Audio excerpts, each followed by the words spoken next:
Gente, hoy les traigo el mejor.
Hello and welcome to the 8-hour Stars Cup finale. Today is the final of the final, aka the final day of the finals. My name is Crowns and I will be your host and caster for the day as we go through the whole thing. Maybe chip a little bit of analysis in there too, but anyways, we've seen teams from all across the different regions there from PUBG Mobile come through to show us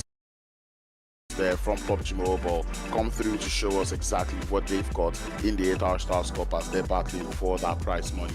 That being said, we're going to be having a cracker of the day. Yesterday we saw only 3 games, but today we'll be seeing 5 games. But before I start talking about that, let me show you the point system that we're going to be working through with out here in the 8-hour Stars Cup. And that being said, we do know that these teams, we saw them battle it out yesterday, a couple of chicken dinners here and there, and going into today, we're also keeping our eye out to see what the chicken dinner situation would be, what teams would be able to maximize their points and get themselves the most points available, and to click this whole thing home.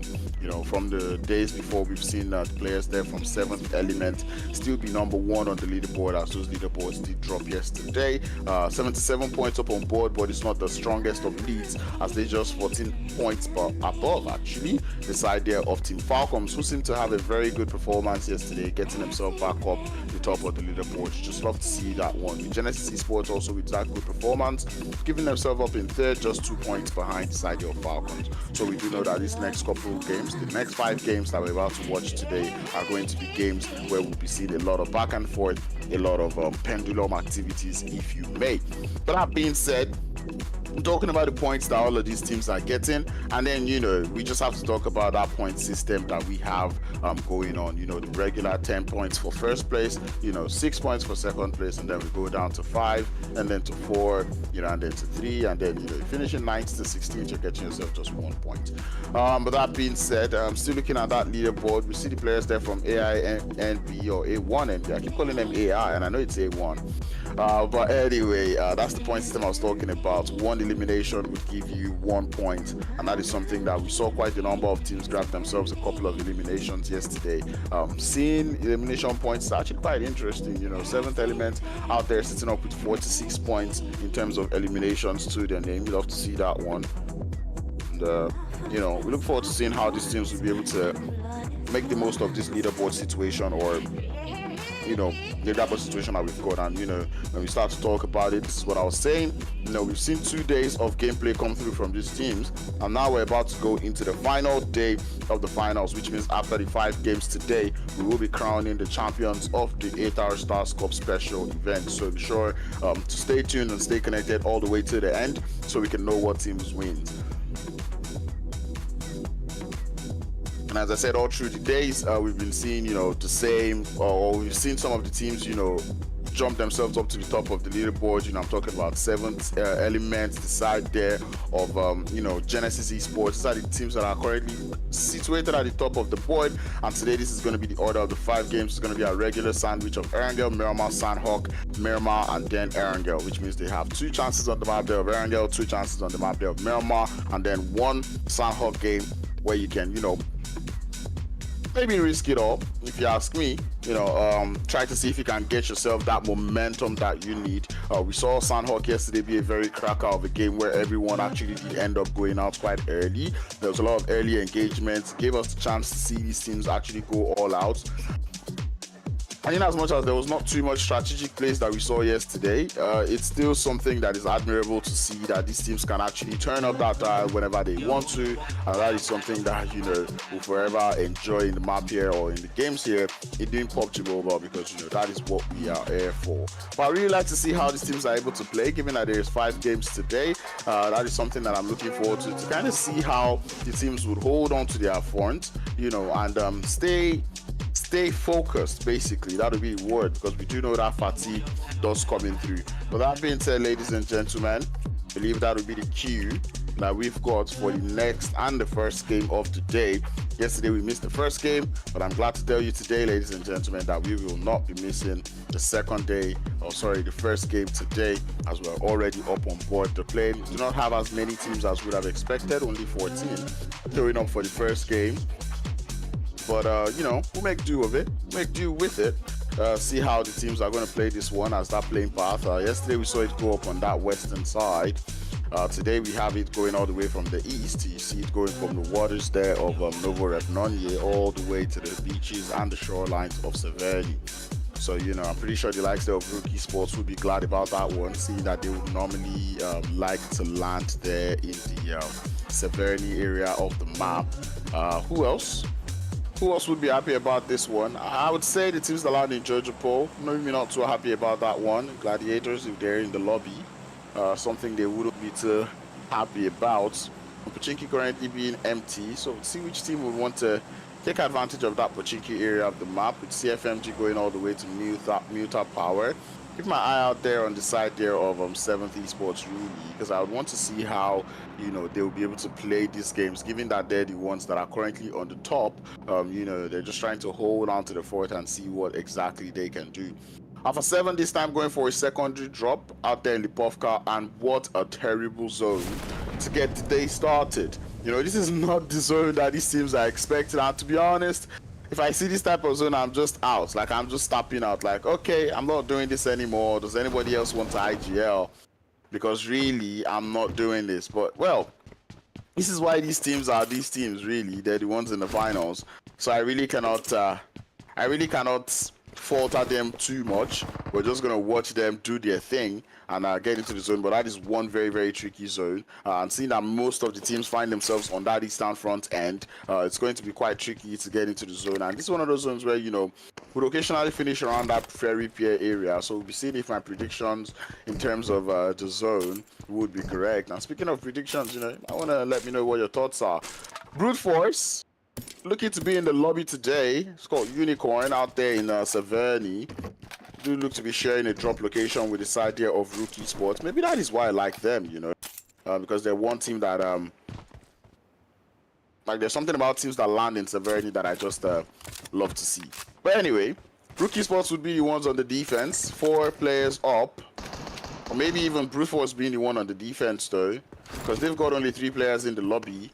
So that doesn't quite make do for a very great day for them, given that they would have to, you know, fight up against the full squad as a 3-man team. But then we do know Brute Force to be one of those teams that are very, very strong in terms of aggressive prowess. And Ado also to lose a little bit of HP on that jump there. And RUKH Esports only looking to gain a little bit of ground as they know the damage is being done. A bit of an alpha angle coming in through as Ado been taking quite the damage today. Hopefully has to, you know, fall back a bit, get those HP bars back up. Because you know you cannot be wasting too much time. We do see NASR, I believe it was NIGMA actually, in their own engagement of their own, somewhere close to that Pochinki area as they get started with REINCE. It does look like REINCE would be the one on the upper end of things though. But, you know, it's just a regular hot drop that, you know, is inevitable. I mean, as much as there's only 14 teams in the lobby, it still becomes a little bit of a tricky situation choosing where to land. So I kind of understand. You know, it gets hard. But anyway, the side of the SBG, quite happy. This time they do get to loot in Yasnaya Poliana undisturbed. So I believe that is a good thing for them. So still await this push coming in through from RUKH Esports, trying to gather as much information as possible as NIPA falters away in the background there. They do claim one of the players there from REINCE though, as you know, they get 1 Elim. I guess that's going to be a GG well played as FSS does get taken out earlier, and that's going to be GG well played for the side there of NHyper. They do get 1 elimination to their name, but that is going to be about it. RUKH Esports now looking to still hold their defense here, and Ado really has been moving a little too much. You know, we do not see the rest of his teammates quite close to him. So it starts to become a very tricky push if you're looking at it, especially with this angle currently being held by Default and Eugene. You can just see them on the top of the roofs. Man, as we saw the zone earlier, this is not a part of the zone, though. This is not a part of the map that is currently covered by that zone. So it's only a matter of time before the blue zone engulfs them. They're able to get that HP back up to about 75. Yes, definitely 75 now. And the blue zone already starting to close. A1NB looking to be on that northeastern edge of the circle. Might be making their moves real soon as RUKH Esports start to condense that split little by little. They've got a 2-1-1 split. It's a little bit of a spread right now. You'd almost think they're 3 players, but trust me, it is a whole squad that is still up alive. And I can tell that the only thing, or the only reason why Ado is still alive here is because of that lack of grenades that is coming through from the side there of RUKH Esports. So they continue to do damage tick by tick. And Ado now finds himself in a very tricky situation where he cannot even fall back to his teammates. And by the time that blue zone starts to hit with the, you know, lack of utils that we see across both teams, so it starts to get stressful. You know, one would actually think that Severny is enough to hold more than one team, and Brute Force would be the ones to lose a player first, as Pusha is able to get that grenade in. Ado inevitably falls. We did see that player move quite a lot, and RUKH Esports just looking to draw in closer, trying to see if they can find themselves the thirst. They do have vehicles to work with, so that is good news. Default out here looking for that pan to thirst, and we'll get it. Unicorn also behind the fence, just trying to hold down the fort. RUKH Esports now starting to cook up those grenades onto the side there of Brute Force as the blue zone now comes through. That's a good nade, but he lands on the roof. Mind tries to pick but falls. The Molotov is absolutely wonderful. as RUKH Esports complete that defense, getting themselves 3 eliminations to their name. You love to see that one. That was a very coordinated push from the side of RUKH Esports.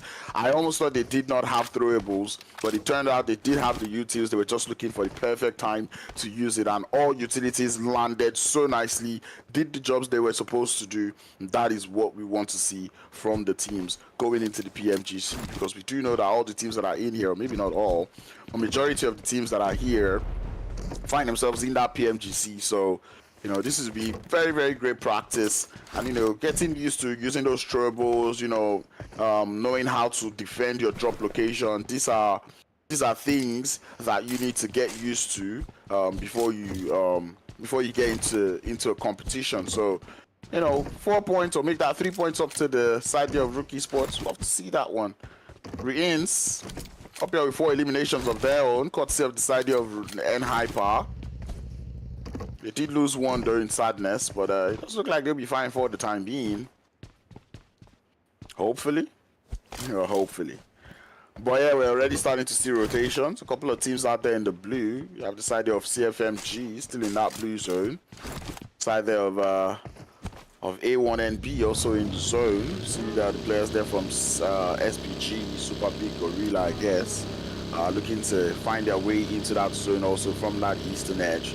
And we're about to see a zone that is going to be very clustered up on that eastern edge as we await this next zone shift. Alpha 7 also commencing on an early rotation. Starting all the way from Lipovka, they find themselves now on the northern side of the zone, and this is an admirable play coming from the side of Alpha 7, you know, because this is a team that would normally see land in that Jojopo area of the map, you know, and they've landed on the opposite side, which is the Lipovka this time, but they still made that rotation all the way towards that Jojopo side. So, you know, that rotation does feel quite, I wouldn't say nostalgic, but it's a very, very similar and familiar rotation there that they're embarking on, because one would think that if they land on the side there of Lipovka, they would have to change their rotation pattern. But you know, they're able to make it work that in such a way that it will still be like they landed in their drop location and they have the same loot, maybe just use up more gas, but this time they are pulling up that rotation as we see them start to head towards that western shoreline, looking to find as much information as possible. Carillo use the gas, but hey, got himself more vehicles, so that works. And that's when those move, those goes down to that southern side. You know, the whole of Primorsk is still in that zone, but here we're seeing a very quarry heavy zone, really, as the majority of that circle seems to be engulfed by the quarry, or seems to be on the quarry. Oh no. Buggies still explode whenever they turn upside down. Carillo though, that is one buggy out of commission. It's definitely no getting that back unless a car just comes to hit it back into place. No, we're left to believe that the buggies have the mind of their own, really. We see them just spin and turn however they like. Carillo will get a little bit of company there in Senab. So that is good news. Maybe we wouldn't be Carillo up for the driving, at least not yet. Still relatively good driving, better than I can do, so no complaints from my end. But we start to see engagements come through around the quarry area as NASR does get started with the side of Genesis Esports. It does look like Genesis Esports are the ones on the top end of things, getting themselves one elimination from the side here of NASR. That is one way to get started, really. As NASR Esports lose one player though. Still look to be trying to get that rotation done, as they seem to be very center heavy right now. RUKH Esports still in that blue zone looking to make a rotation into the circle. It's definitely not easy. This is one of the reasons why we do not, you know, support that hot drop situation that we would normally see here on the different maps, because you know, you do not want to waste too much time. You do not want to delay that first rotation. We know how crazy it does get. Speaking of rotation, NASR will lose one more to the side of Genesis. You can tell that Genesis Esports, they are completely covering that whole center circle around the quarry area. do take out the entirety of NASR Esports, but it looks like 7th Element have caught the whiff of that fight, looking to put a little bit of third-party actions in there to get themselves quite the number of eliminations, though. Alian to get themselves one healing, at least for the time being, from that long-range engagement. INTENCE game also finds themselves on that edge of the quarry, as that zone does move again, centers up or moves towards that western edge. After 7 holding a very long split, so it does work out well for them as INTENCE game now get started in their own engagement here. Magdalene forced to fall back really, because there's not too much you can do. 11 teams left, 41 players.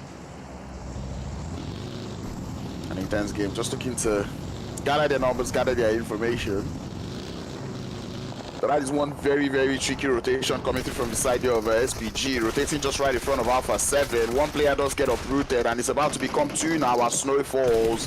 And more coming in from behind. It's Robs a little too late. GG well played as SPG, completely getting obliterated by the side there of Alpha 7. That was a very risky rotation that they embarked on. And of course Alpha 7 was there to tell them, no, you do not do such. I can understand why the rotation did come through from SPG, but to be honest, this is what you need to be expecting from, high tier lobbies like this, because you're not too sure, or you can't beat your chest to say that there is no team that will be on that western front end just because the playing path was on that east. Some of these unexpected plays is what you're supposed to be expecting. I would have, I'd have expected or preferred that the side of SPG stopped somewhere at the northern side of that new circle. Maybe send one scout out to try to see if that path is clear. And it's better to lose one player in that game than to lose all 4 as they've done right now. So, you just gotta count your your blessings. It's a small price to pay for salvation if you lose just the scouts. Definitely not the full team. But anyway, looking at SPG make those improvements as we go into the next couple of games. Zones still looking quite occupied. 7 still holding a very long split really. 7th Esports or 7th Element somewhere close to the center. The same thing can be said about the INTENCE game right now. See them having their whole squad just holding up somewhere around together, not really going for that split. 7 on the other hand though, sending Revo out looking for more. And on that southeastern front end, we do have this idea of CFMG. It's also looking like RBG or R3G looking to get started too on that southern edge, southern front as they get started. Genesis Esports looking for that push, and Carillo with that wonderful spray on the 3x scope, able to find one knock, and you can tell they do not want to sleep on that push as Top G does fall. And now it's going to be down to the last member there. It's going to be Waterboy looking to hold on the fort in the building. DBS in the hand, not quite able to find the knock, but that is the distraction that they need as another player there for Genesis Esports does fall. And Alpha 7, they have unlocked something else in this game. That zone moves up towards the north. We lose REINCE in the meantime. And A1 Esports looking to push up onto CFMG though on that southeastern edge. I did point that out earlier.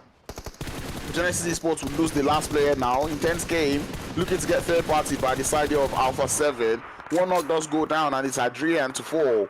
CFMG also going down on that southeastern edge. 3 eliminations they were able to accrue. But on the southeast, it's just a lot of trouble. Whoever is taking out someone does get taken out instantly. As A1 Esports did take out the side there of CFMG, and now it is looking like 7th Element are laying down the rod on the side there of A1 Esports as they start to look for those flank angle. A1 on the bottom of the hill. It's not fun times for them, but 7th Element though down by 1 as they continue to watch this position being held by A1 and B. Sinister is in the game. It's been a while since I saw him. Sinister just walking outside a little too much and will eventually suffer for that one as T24 finds the knock. And looking for a grenade to be a follow-up right now. It's a 1v4 situation if you're looking at it. They do have a couple of off angles. But those off angles, not quite finding any of the players, at least not yet. 7th Element. Just looking for those angles as A1NB look for the revives. And T24 holding up quite nicely. The revive I think it does come through up onto the RUKH. Actually, no, Sinister is still on the floor. More shots still getting fired. A minute and 54 seconds as that blue zone starts to encroach, starts to close slowly but surely. And 7th Element, they realize they cannot waste too much time in this engagement. They need to get started. You know, Sinister does bleed out.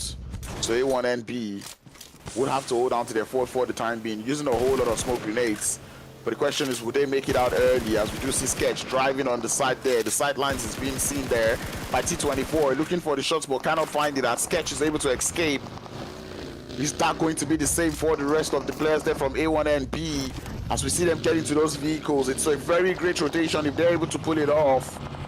As they're heading up straight towards that eastern front. 7th Element not quite going for the chase just yet. They're wondering how they've let this player slip out of their fingers, really. But NB Esports though, looking to be the ones that they're pushing towards. T24, you're not gonna let it go. Hitman falls. And the same thing can be said about 6-9 or K9 actually, for the side of A1NB. And 7th Element laying down justice towards the side of A1NB, looking for more of the push as Sketch grabs that revive up onto K9. 7th Element, T24 now, looking to go for that push. Get a little bit of a support onto the player there, Goku Bots, who's just holding on his fort. But hey, Goku Bots showing that they do not need that much help. Finds that one knock. Sketch in that vehicle, trying to be very sketchy. He's not spotted yet, as the players there from 7th Element do not spot him just yet. A grenade is currently being thrown, and it's a lot of smokes now currently being thrown in that vehicle. But Sketch currently playing this very, very sketchy. It's not been spotted just yet, but the vehicle explosion finds him, and that player just wanted to casually destroy that vehicle just for more cover, but it didn't work out. But anyway, RUKH Esports flying in, getting the knocks onto the side of NB Esports. And that is going to be 3 knocks that they're able to find there. The last player there from NB Esports not quite close to their teammates. And RUKH Esports looking to increase their number of eliminations. We're down to the final 6 teams. NB Esports find themselves in a whole lot of trouble. As 7th Element do not want any of that northeastern trouble. They seem to want to go towards that southern front end. And now 3G just looking to hold on. Not too much stress, not really disturbing. They're not looking for too much of a trouble. Just holding up, being quiet. And Alpha 7, we've not really heard from them. They've been on 5 eliminations for quite a while. I mean, that's owing to the fact that there hasn't been too many people on that western front end.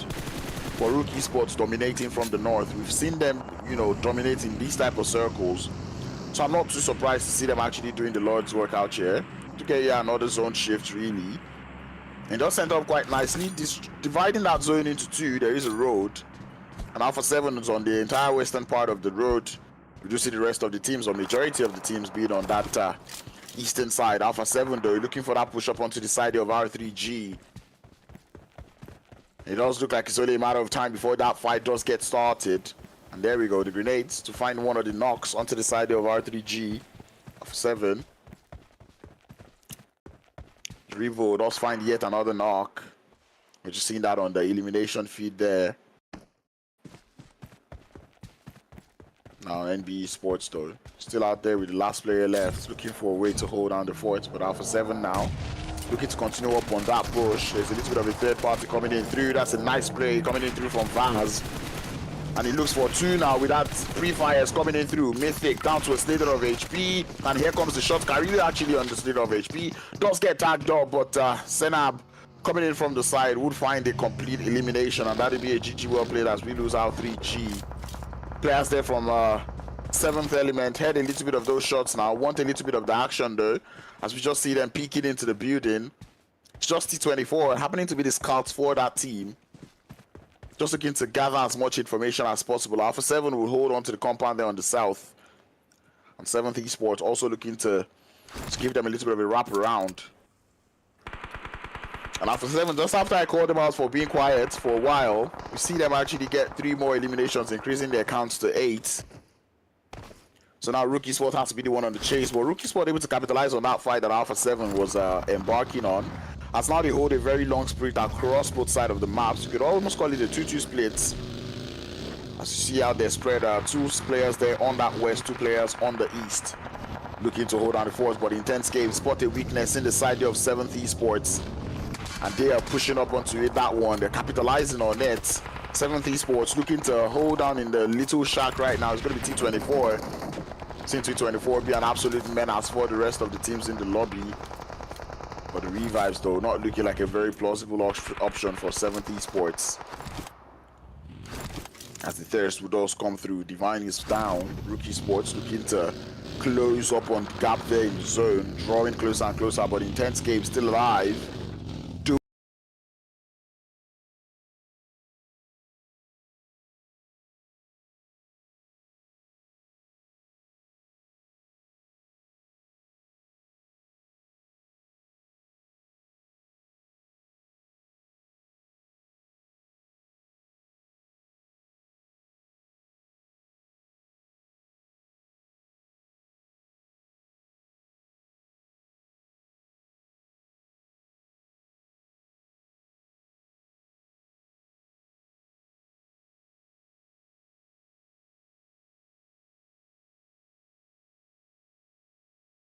RUKH Sports still loading up on the north.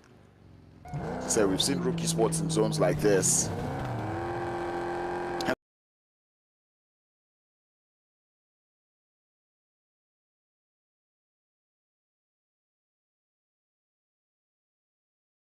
Hence why I'm not so surprised.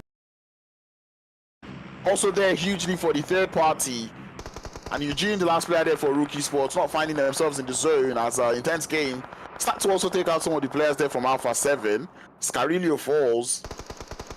And Intense Game seem to have turned the tides right now. 5 eliminations to their name. RUKH Sports falls completely. We're down to the final 3 with 7th Elements down with just the last player there in T24 to hold down the fort. Scarilio still knocked as Senab would be that last survivor for the side of Alpha 7. No revives looking possible for the time being. You see a couple of smokes coming in through from Senab though. Scarilio trying to see if they can move in closer. Maybe find themselves a little bit of a revive there, but I do not see the odds of that one though. 7th Element though, T24 does get started though. Scarilio would get thirsted on Senab. Here's those shots that are going up around that eastern edge, and that is definitely the fight that they want to take. Definitely knows that there is a full squad left. And you can see that his solo has been getting a couple of knocks there though, so you can just see him playing with that shorelines now. So you make that the ridge lines. So now I just want to play with that compound. Maybe go for a little bit of that placement point. You know, 13 eliminations up already. Maybe get themselves a little bit of more loot too, you know. But you see that heal up coming in through. In 7th Element though, T24 getting heavily battered by bullets from the side of Intense Game. You can tell that they're not happy about their player who has been lost. But really pushing this player individually is not the way to go by it. It's trying to thread those grenades through. And of course, 7th Element trying to grenade, but Diego, he doesn't miss those grenades now. 7 eliminations to the side of Intense Game. They're not having it, and they have a sheer idea as to where Senab is. As they await Senab's exit from that compound, you can just see Diego lying behind that airdrop, waiting for the push out coming through from Senab as the smokes now completely gives away the position there by Senab. And Diego is just waiting. Awaiting the move there by Senab as Senab continues to throw out those grenades up in a 1v3 situation in where he's got a heavy disadvantage right now. Diego just waiting. Senab now hearing those grenades definitely knows that there is a team that is gatekeeping him, awaiting his entry into that zone. And this is where, you know, we start to wonder, is he going to deny that point? You know, he doesn't have that zone. Would he be able to get into that zone? That is the question we've got in mind. Senab though holding down the forts, looking to just stay alive for the side of Alpha 7. The blue zone now starts to close. Senab doesn't have too much to do. Intense Game, they know it's a 3v1. They know where that last player is. They do not even want to send it because they know that player is not in the zone. So they would have to move. They're not too worried about anything. Senab though just trying to throw the smoke. Got a little bit of distraction there as grenades coming in through. And I like the play coming through from Senab though, trying to force the enemies to push him. You know, making sure he's not doing too much, giving out too much information now. And the players there from Intense Game not quite able to put their fingers as to the position there of Senab. I think Senab has been trying to get to the top of the roof though. You just see them pushing up. They've got 2 players now. Diego pushing up one there. Now they hear the footstep. The free fire is coming in through. It's just wonderful as Diego has been on absolute fire the entirety of this game. Intense Game would get themselves 8 eliminations and a chicken dinner. That is what 18 points to gather up on board, but you cannot count out the efforts coming in through from Alpha 7, as they would even be able to get themselves more. 13th place, 13 points, and the second place finish. You can already tell that that is a recipe for success there from Alpha 7, as they'll be getting themselves, even more points up on board. I believe that sets them up at 19. And talk about the play from Alpha 7, though. They were completely wonderful. And this is something I enjoyed from Alpha 7. I pointed it out at the beginning of the game, right? This is something that Alpha 7 just did. They landed in their secondary drop, but they still found a way to rotate like it was their primary drop. Hence why they had such a good time in this game. That is something that, worked out well for them. But nonetheless, Intense Game getting themselves that chicken dinner. Nothing that we can take out of them. I really enjoyed how they played those late phases of the circle, capitalizing on the fights, knowing when to keep quiet and when not to make too much noise. That is the thing that I enjoyed the most coming through from this team. We saw them at a point just laying low, not really doing too much damage. And that is something that, really works out well when you're able to slow down the game and pace the game as you want it to be. Intense Game playing that one so well. They did lose players, but still hold up as a 3-man squad till the very end. So that works. And maybe not the most of eliminations, but 8 eliminations only only becomes a small number when another team in the lobby drops 13 elims. So really, I cannot blame Intense Game. It was a good game coming through from them, and that is something that we enjoyed to see. And really, Diego was on something else, able to thread those grenades, find those knocks, even where you wouldn't expect them to. And that is just the thing that we expect to see from from no other team but teams that are going into those global phases. Just love to see that one. Congratulations and a GG to Intense Game.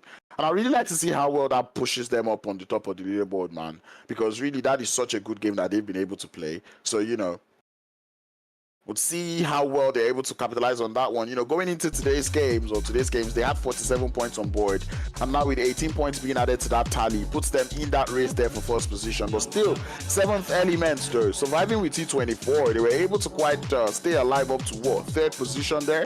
And that is such a good play coming through from 7th element. And I said, these are the teams that are on the top of the leaderboard, which means they're the ones on the defense, right? So I'm looking forward to seeing how well they can actually pull up this defense going into the end of the day. Because really, they've played so well going from the first 2 days. Now going into the 3rd day, all they have to do is defend themselves from the other teams. And we do not see Falcons in that first game.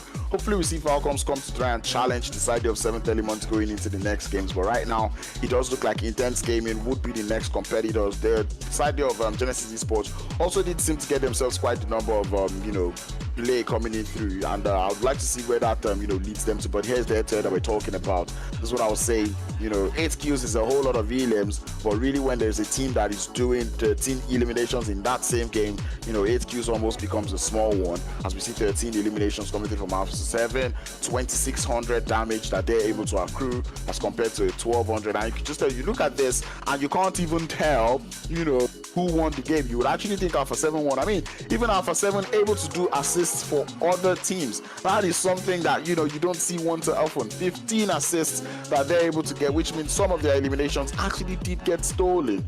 And we see them actually do the work. Survival time is a little bit misleading because it just starts to count from when you get off of the plane, but still Alpha 7 able to hold on their fort, or actually when you land. 1 grenade elimination, 4 headshots coming in through, 13 knockouts, and 15 assists. I do not know how they've managed those numbers, but still Intense Game put up a good game. I tell you, normally this game from Intense Game would actually be considered a good game, but seeing that Alpha 7 even had a better game, it almost like defeats the points there. But anyway, let's get into the next graphic, see what else we've got going on here. As Alpha 7, they've shown us that they're the bosses. Really, we saw hints of that play coming in through from them. They're able to get 19 points right now. They were sitting on 29 before the day, so them getting 19 points kind of boosts them up towards that 5th position each on the leaderboard.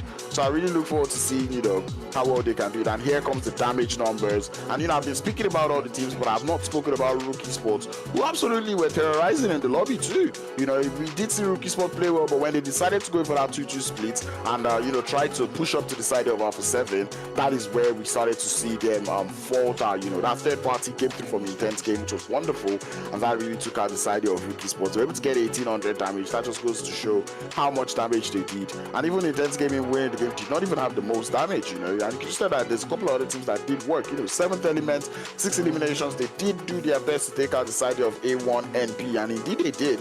You know, with T24 actually doing a whole lot of work in that game. You know, out of 6 eliminations, I believe that player got 5. You know, you can just tell that that player definitely understood their assignment, and really, so far they're doing it.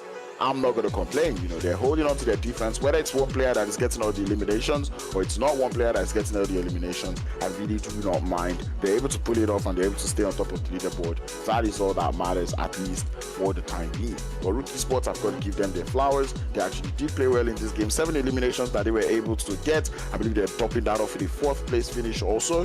So maybe not the best of points, but still they're getting enough points up on board to punch them up towards the top of those boards. REINCE also doing themselves quite a number of damage, and really most of the teams that are actually out here doing, or that did well in this game, happen to be teams that are relatively on the top of the board, right? So it starts to get very, very interesting when we start to talk about, you know, how that pendulum effect is going to happen, because this team is currently jumping up, this team is on top, but this team that is below had a good game, but the team above them also had a good game. You know, it starts to become quite stressful to think about, you know. And here comes the overall, the match ranking. So Alpha 7 now with 19 points able to be gathered. That's something I pointed out earlier. Intense Game, even though they finished first, they get themselves 18 points, falling short by 1 point just behind Alpha 7, but nothing that they're worried about. RUKH Esports with 11, 7th Element with 11 also, you know. REINCE with 6.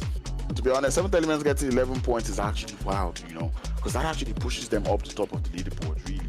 CFMG in 6th, A1NP finishing in 7th position. Sadly for them, they had to go out on that whole skirmish that was happening on that southeastern edge. The Regicide out there with 3 points in total. NB Sports in 3 with 3 points. 10th place will be Genesis with 2 points. NIPAC going out early in that early engagement there, with the side there of, I believe, who was it? Was it REINCE? Yeah, I think it was REINCE Sports taking them out early. The girl won healing, but that was courtesy of FSS. You know, SPG on that, I don't want to call it a horrible rotation, but that was a very bad rotation that they went for. And Alpha 7 used that to, you know, get started with their, you know, dominance in the lobby. You know, Brute Force also going out early in that very coordinated push coming through from RUKH Esports earlier in the game, and NASR going out to the side of Genesis Esports too. I believe they lost some players to Genesis Esports, and I believe they lost some players to the 7th Element there, up on that spread that they decided, or actually up on that position they tried to hold there in the center of the quarry. But nonetheless, that was a very, very tricky game. And I was looking at most of the players that did the most, and really, you know, you cannot count out T24 for the amount of damage that player was able to do, and you also cannot count out Diego, who was also able to, you know, do a lot for his team there. But anyway, that is the overall, that is the match rankings. Not sure if we're going to be having the overall rankings, but well, I'm being told actually we're not going to have that one, so nothing too stressful. We're not going to bother too much about it. But that was the first game done and dusted. We're going to have 4 more games for the before the end of the day, so do not go anywhere. Stay tuned, stay connected. I'll be back with more 8-hour Stars Cup action. We'll be moving up to the map of Miramar. Do not go anywhere. I'll see you soon.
Hello everybody and welcome back.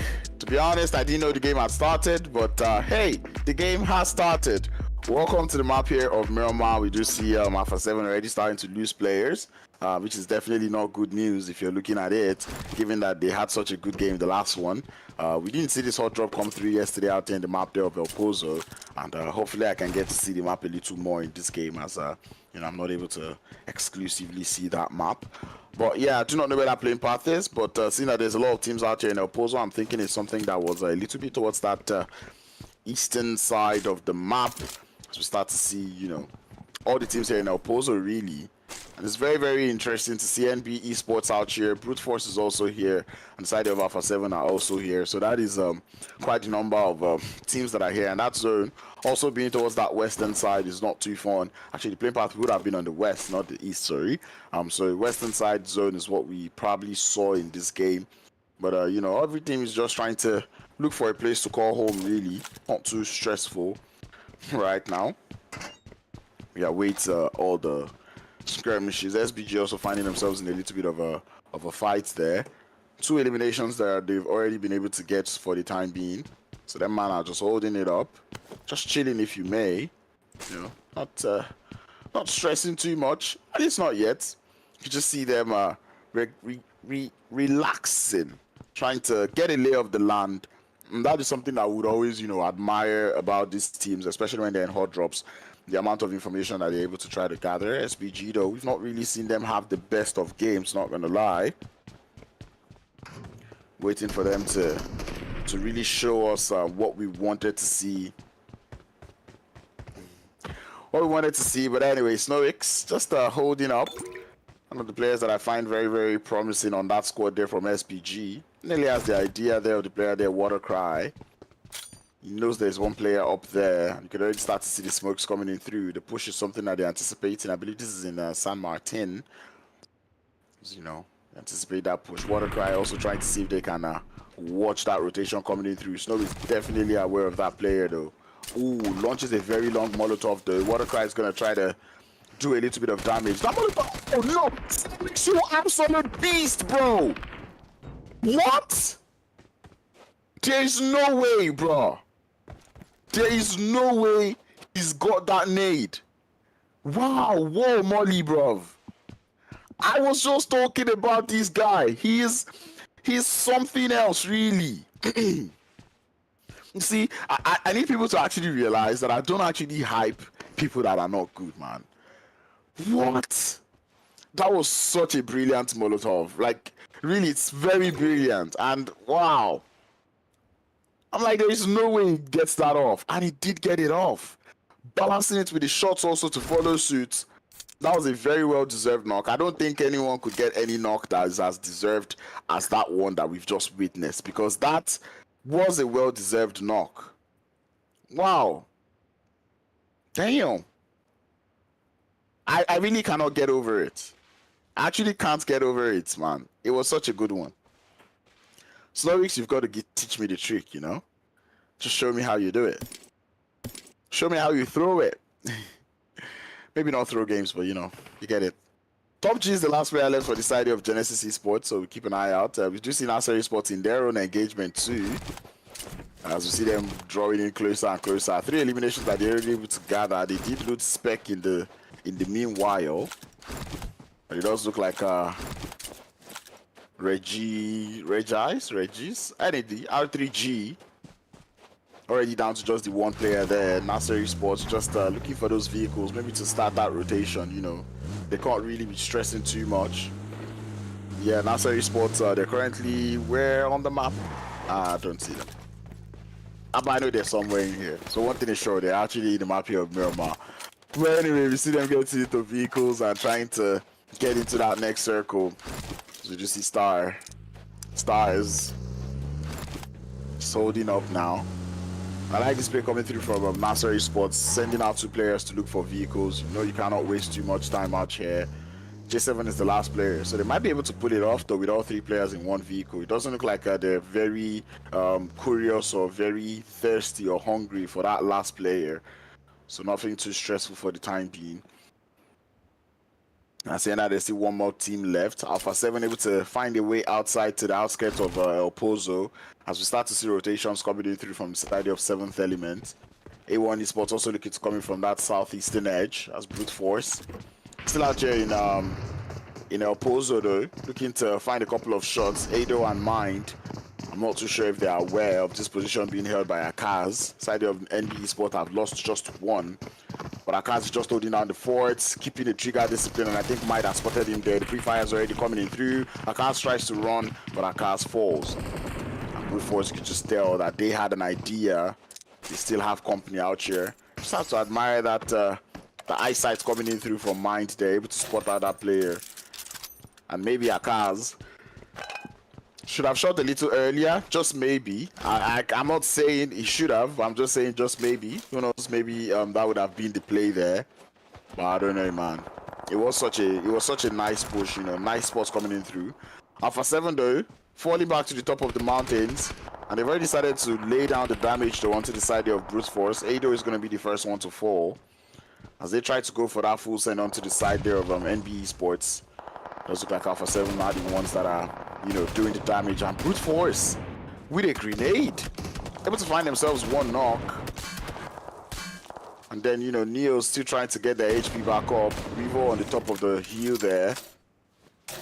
And Ado most likely would get revived there, as it does look like the Unicorn is tending to the seek right now.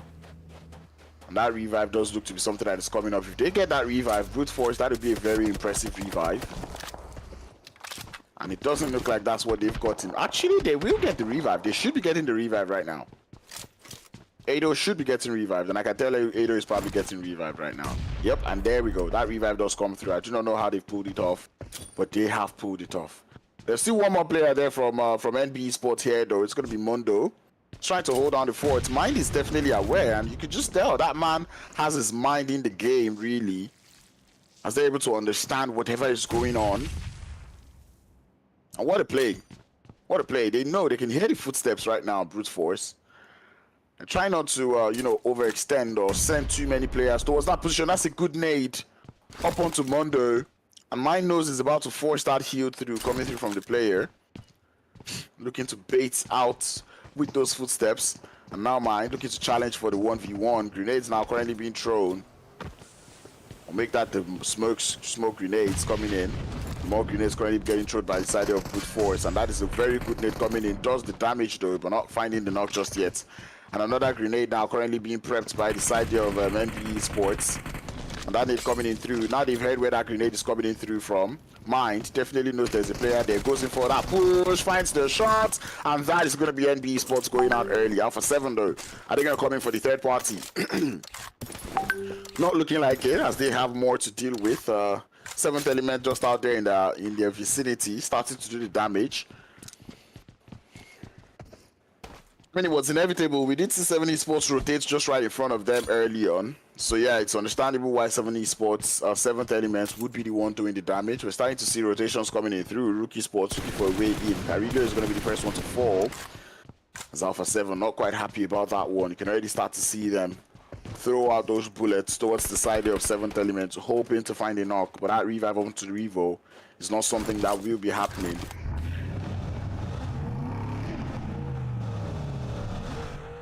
Snap looking for the odds though, looking for the chances. Trying to see if he can drive to the bottom of that hill. If he's able to make it to the feet of the hill, that would be a very nice play. And indeed he will. The revive does look to be coming in through, but 7th Element have an off angle. The Nabi's in trouble. Does get uprooted too. And that is such a nice play from Aliyan. Not making sure they don't shoot until the side of Alpha 7 decide to get that revive started, knowing fully well that it's not going to be an easy choice or easy task to cancel that revive. And that was such a nice play. I was about to just commend Alpha 7 for pulling that one off, but I did not see that off angle currently being held by Aliyan.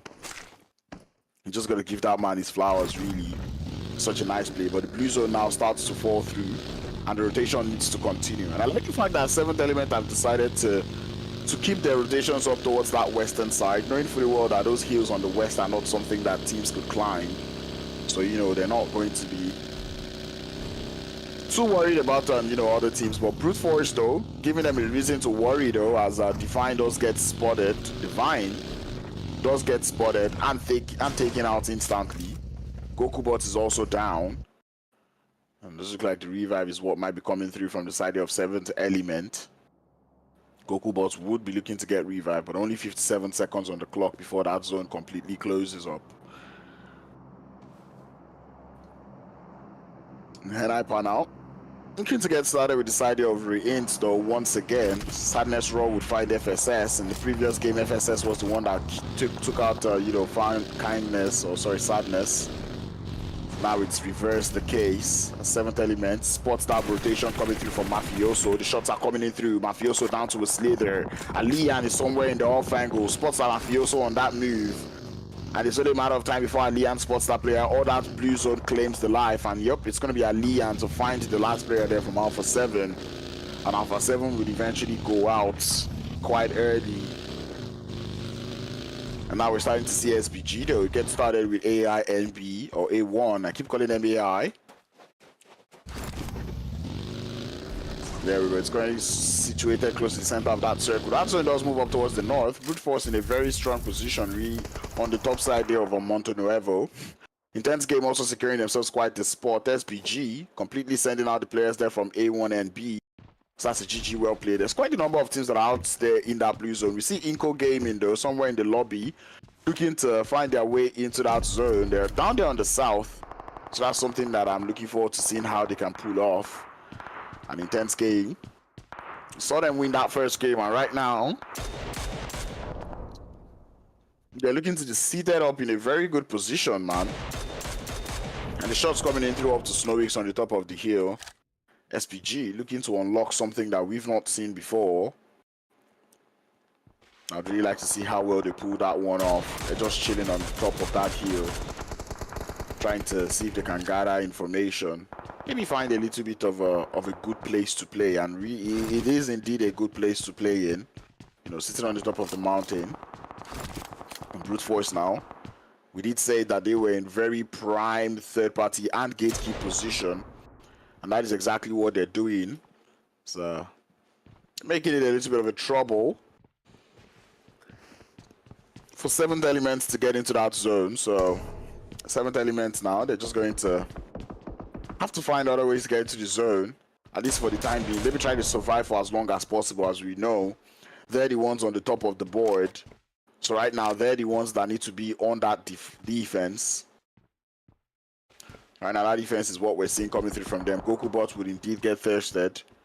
Not fun times for that player. Intense game.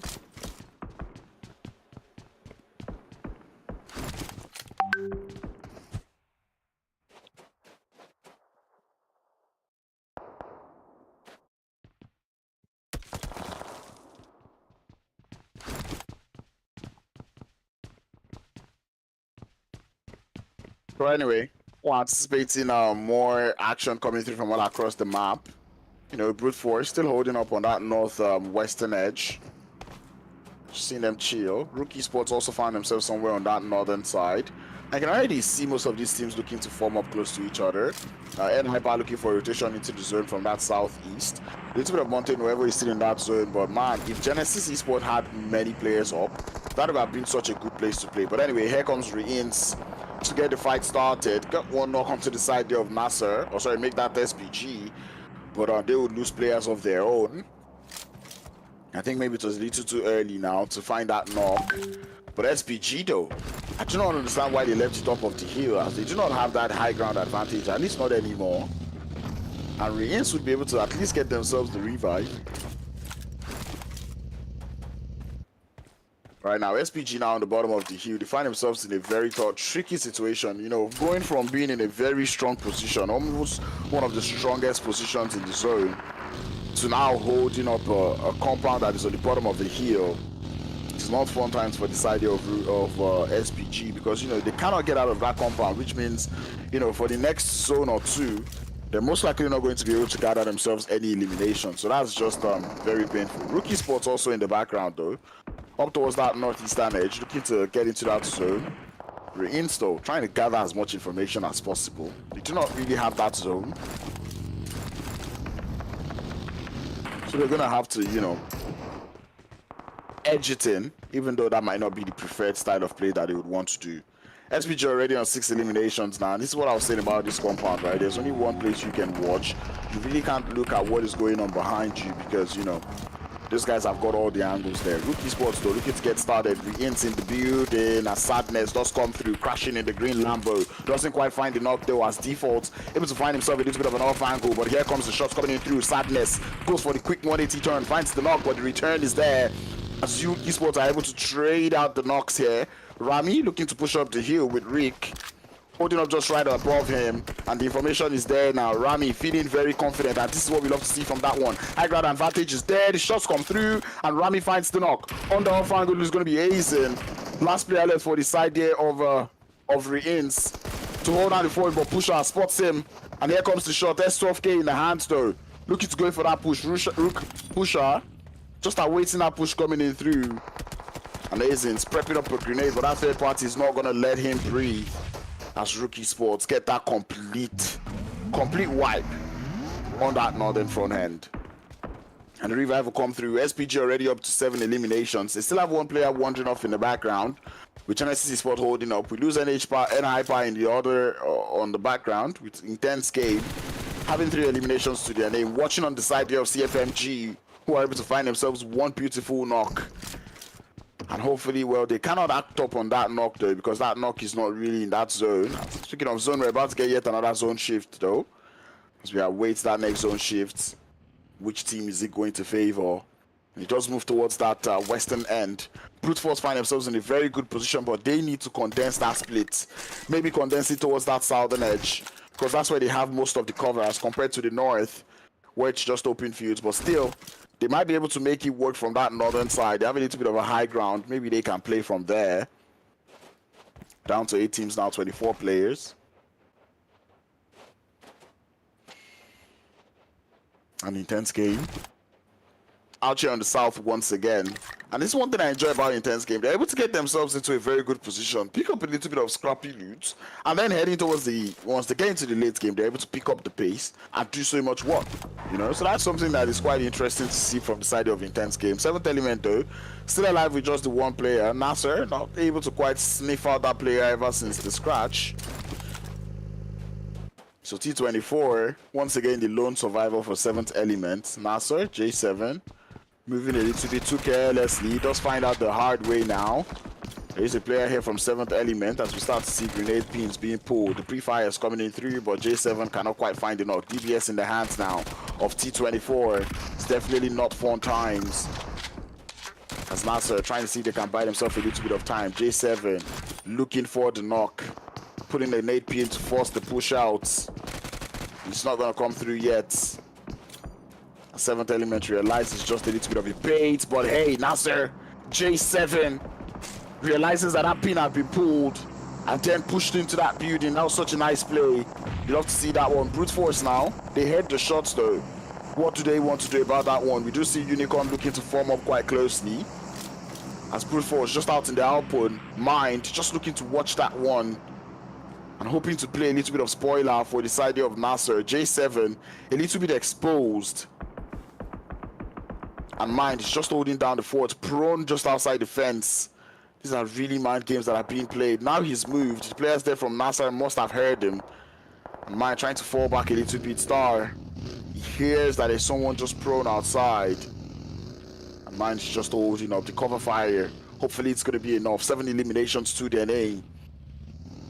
J7 pulling away from the fight. 7th element, we did see them get eliminated, so we're down to 7. And now Mind starts to move. Currently still on that southern edge. And this is him pushing it really. Because this is overextending, running out in the open. And it's going to be Stars to claim that elimination. It's one of the very few eliminations that you do not get one too often. And here comes the rest of RUKH Esports now, or actually Brute Force, fighting on the top there with RUKH Esports as default, getting spotted there in the background. Eugene is quite close, DBS in the hands, but Ado has to fall back a little bit. HP bars currently being drenched. And the rest of Brute Force really need to form up on Ado here, because RUKH Esports is such a formidable force. Intense Game also getting started with CFMG though. out there on that southeastern edge. CMFXG will lose one. Cello looking to push up closer. SPG still alive with a full squad, impressively. But they're the ones that are playing cover fire for RUKH Esports here, as they're doing quite the work. Preventing the peaks coming in through from Ado. Defaults looking to move up a little bit, but SPG, it's only a matter of time. I would have expected them to spot the players there from RUKH Esports. But it does look like the terrain being very, very uneven. It's making things a little bit hard, at least for the teams. And Ado, though, holding up, looking for the knocks. We're down to seven squads. Brute Force should have been alive with a full squad here, but I really do not know what Mind was doing. RUKH Esports, though, holding on down the defense, down to the ridge lines as SPG come down the hill, going for that push. And it's going to be RUKH Esports receiving the visitors. Snowix falls. And the same thing can be said about Hinaus. RUKH Esports looking to take shots though from behind also, as Robs, the last player left for SPG, looking for a little bit of a knock, throwing in the grenades, letting everything fly. RUKH Esports, the absolute menace of the lobby, currently being torn apart by SPG, who are holding up 8 eliminations, and Brute Force not helping matters at all from behind. RUKH Esports able to get themselves at least 1 elimination, but here comes Robs looking for more, finds the thirst, holding down to the forwards. Maybe he might be able to grab the revives though, and I think he might have to grab the revive onto one of the other teammates though, as compared to Terminus, whose HP bar does still seem a little bit high. Brute Force now pushing up 7 eliminations, and RUKH Esports though, Eugene trying not to move too much. He knows he's been spotted. RUKH Esports definitely knows. Actually make that Brute Force, they definitely are aware. They know that this team does not have all the full players alive, as SPG pull up a full revive. It's quite interesting. Wow. 8 eliminations to the side of NASR though, and I really hope we can continue watching that SPG fight, as RUKH Esports would be the one to fall. And Brute Force still find themselves on that north, looking to watch SPG. Now it's a 2v4. SPG up as his full squad. They do have 1 player knocked, but 10 eliminations to Brute Force right now. They are doing those numbers. Ado currently isolated, and SPG, no matter how much you chomp them down, they would continue to stand up, grab themselves the revives as the shots come through. And now the bullet counts on the side of Brute Force starting to reduce a bit, as Robs looks for a little bit of an off angle there for SPG. He's been spotted now. Unicorn looking for those shots, and now is the time to use the Mini 14 with the 8x scope on it. There is no way Rob survived that one. Does get tapped away, and down he falls. 11 eliminations now for the side of Brute Force. Or make that 10, as the elimination did get stolen. Guess who's still alive? It's Intense game with 9 eliminations. I do not know how they do it. I do not know how they do it, but they keep pulling up. Genesis Esports get taken out in the meanwhile. But Intense game, they have survived this one. Up on that east, 9 eliminations on the same count with the side there of Snow and the players there from SPG. But the difference is Intense Gaming still retain that full squad. Down to the final 4, top 4 situation for them. And NASR with 2, just holding down the fort. And that blue zone does move again, or that play zone does close. And this time I believe it favors the players there from NASR. Brute Force, they've got nothing but burning vehicles to make it into that zone. Ado just holding down the fort, but SPG now getting started with this idea of Intense game, who are doing so much damage. Diego finds 1, 10 eliminations now, trying not to overextend, and that you can understand the play coming in through, but Brute Force also doing quite the damage there. And SPG would wonder how they've let this one slip away from their hands, as they're down to just the 1 elimination, or sorry, 1 player there. And NASR Esports just holding down the forwards. They do have a very good position in the zone. J7 though, head's been spotted.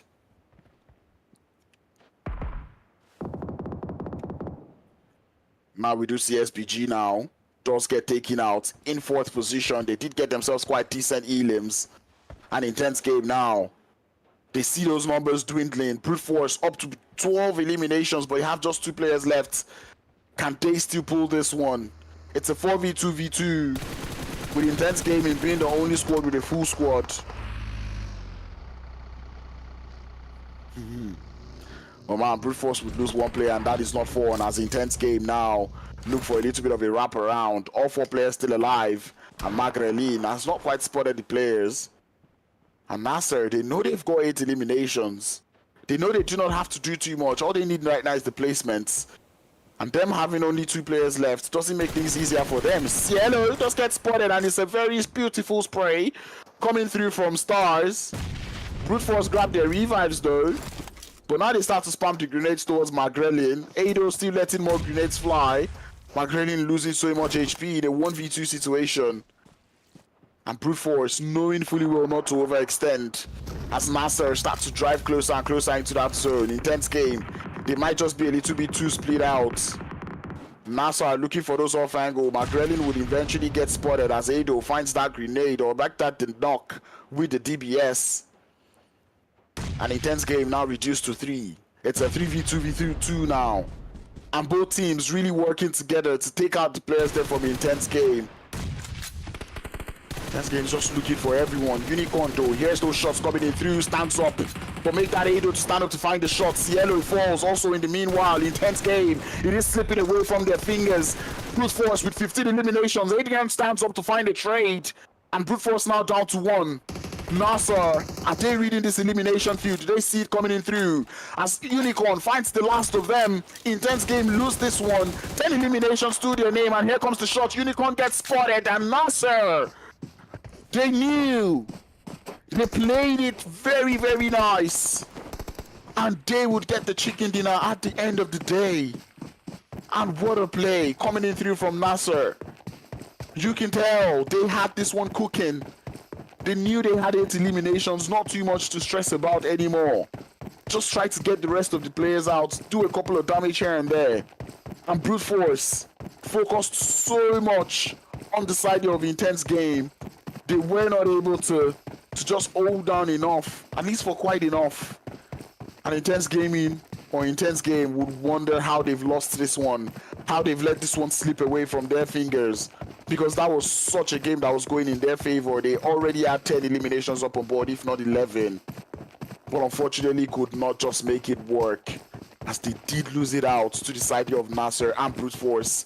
And not too often do we see this happen. You know, we're down to just one team as a full squad, and there's 2, duos left. We normally wouldn't see those duos team up, go up against that full squad, but that is exactly what happened. An Intense game got overwhelmed by all the angles, but nonetheless it was a good game for them. The top 3 teams had an absolute cracker of a game, even extending all the way to that top 4, top 5 when we start to look at what the side of SPG were able to do in that game.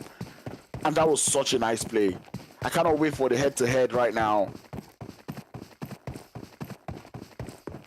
As I cannot, it was such a play. I can't even say what teams to get the head-to-head. Is it going to be Intense game and Brute Force, or is it going to be Brute Force and RUKH Esports, or is it going to be Brute Force and NASR?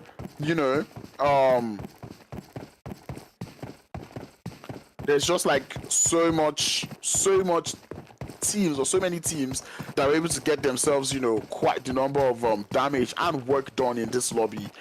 And what a play. What a play coming in through. Brute Force though against Intense game. Intense game getting eliminations that are up to 11, but 16 for the side of Brute Force. And here's what I keep saying: 11 eliminations starts to look like a small number when there's a team that is doing even more damage up on board. 16 eliminations, that is such a ballsy play coming through from Brute Force. Even though they were down to just 2 players, they continue to make it work. 7 assists coming in through, 3,280 damage, and these are just very, very insane numbers coming through from the side of Brute Force.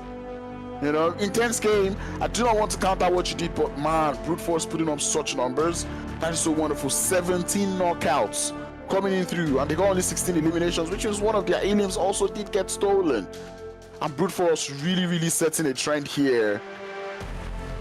And that is such a nice play. What else do we have next there in terms of the graphics?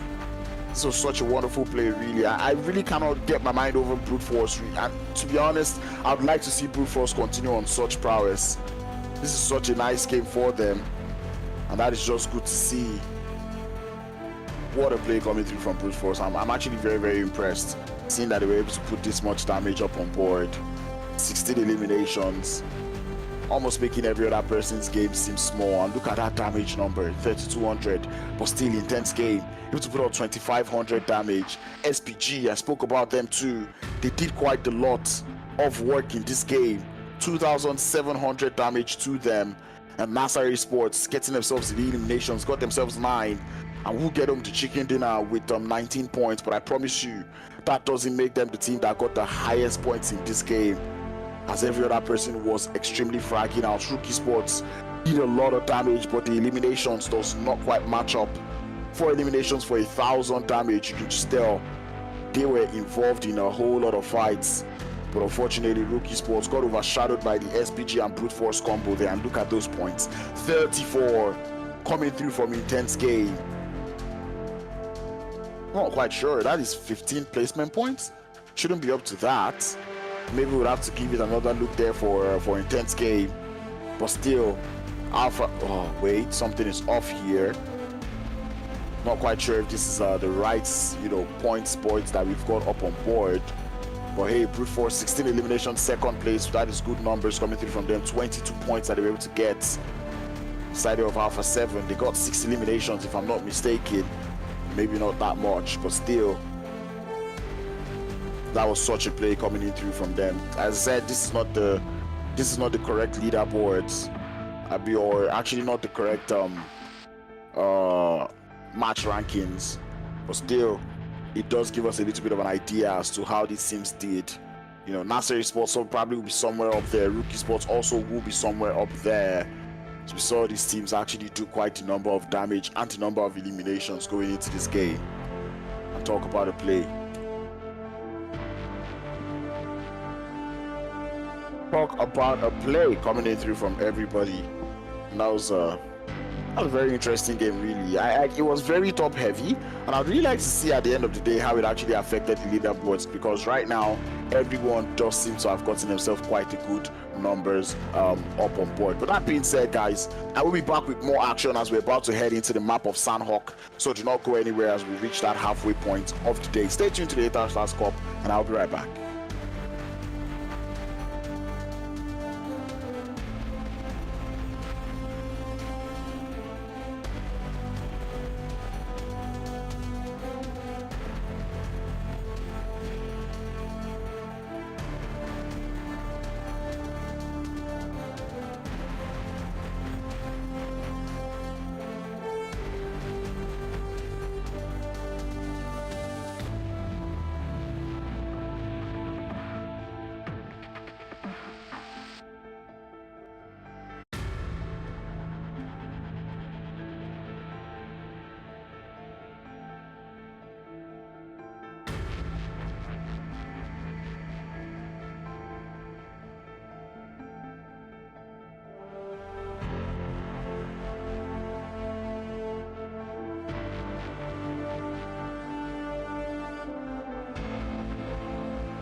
Gentlemen, hello and welcome back to the 8-Hour Stars Cup. It's your boy Crowns. We're about to get into the third game of the day, and I promise you it's been a very roller coaster. It's been a roller coaster of days, really. I've seen a couple of teams looking to challenge for that top spot, and yeah, we're back to Sandhawk, and I'm looking forward to seeing a Sandhawk that pretty much goes by quickly, like we saw yesterday. To be honest, that Sandhawk yesterday, as much as many wouldn't like it, I think I like a Sandhawk game that goes that way, you know?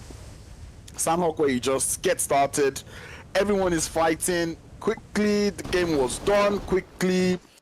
It was nice, you know, to just see everyone just go all out, no hiding, no waiting. So anyway, let's go into the fights. Let's see what's going on. I see a couple of teams in Paradise Resorts. Boot camp is empty. A couple of teams in Camp Alpha.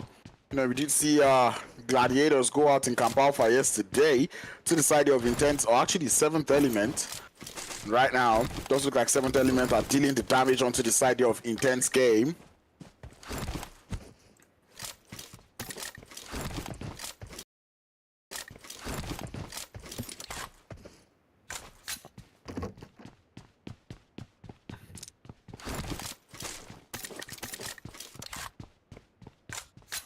But anyway, we're hoping we get to see the fights that are going on, as that elimination feud just seems to be doing a whole lot of talking there. Paradise Resort still happens to be one hot drop. Camp Charlie is also another.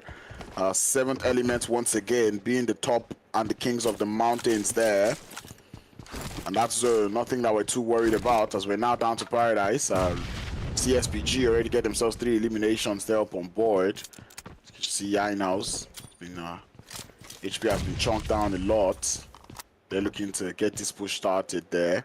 And grenades though coming in through from Robs is a good one. Does get a lot of damage done, and now 7th generation, Genesis Esports trying to make a run for it, but the chase is on really. We start to see Inal going for that chase, looking for that player, and here comes the jump shots, and down they go. Zainal is able to find themselves another knock, or make that SPG another knock, and they confirm. So that's 5 eliminations. And down there in Camp Charlie, we have another fight that is going on. As we do see the side of REINCE and N-Hyper go at it once again. This time, REINCE would win the fight as N-Hyper does get taken out. And I think that's about it for all the odd drops that we've got in the game. Sadly, we missed most of them, but you know, got the hot drop situation, and we're gonna be fine with it. It's going to be everybody going out. NASR also going out quite early. The REINCE happens to be free right now. Well, that is going to be 4 teams going out early on in the game, as we're down to 11 squads left in the game. I actually want to know how many teams were at. Wow, that's interesting. So that's 1, 2, 3, 4. Yeah, we did lose 4 teams early on in the game. So I really hope the Sandhawk game does not become slow. I hope it becomes one that happened like yesterday, where everyone was just sending it straight up to the center. We just see Alpha 7 still down there on that south eastern edge. It's quite interesting to see Alpha 7 landing out there in Kampong, though. You know, it's not something that we would normally see too often, especially on the map here of Sandhawk.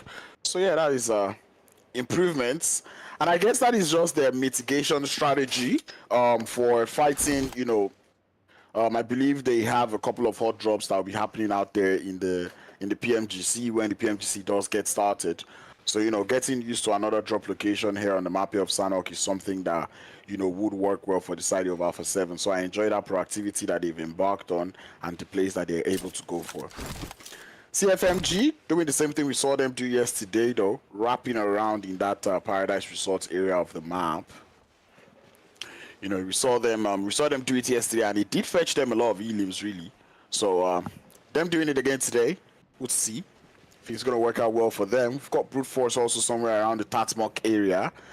Looking to drawing closer with Genesis Esports having only 2 players left to hold down the fort in top G, and I do not know who the last player is.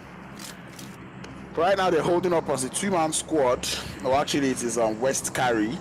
They've got Brute Forces player just quite close to them.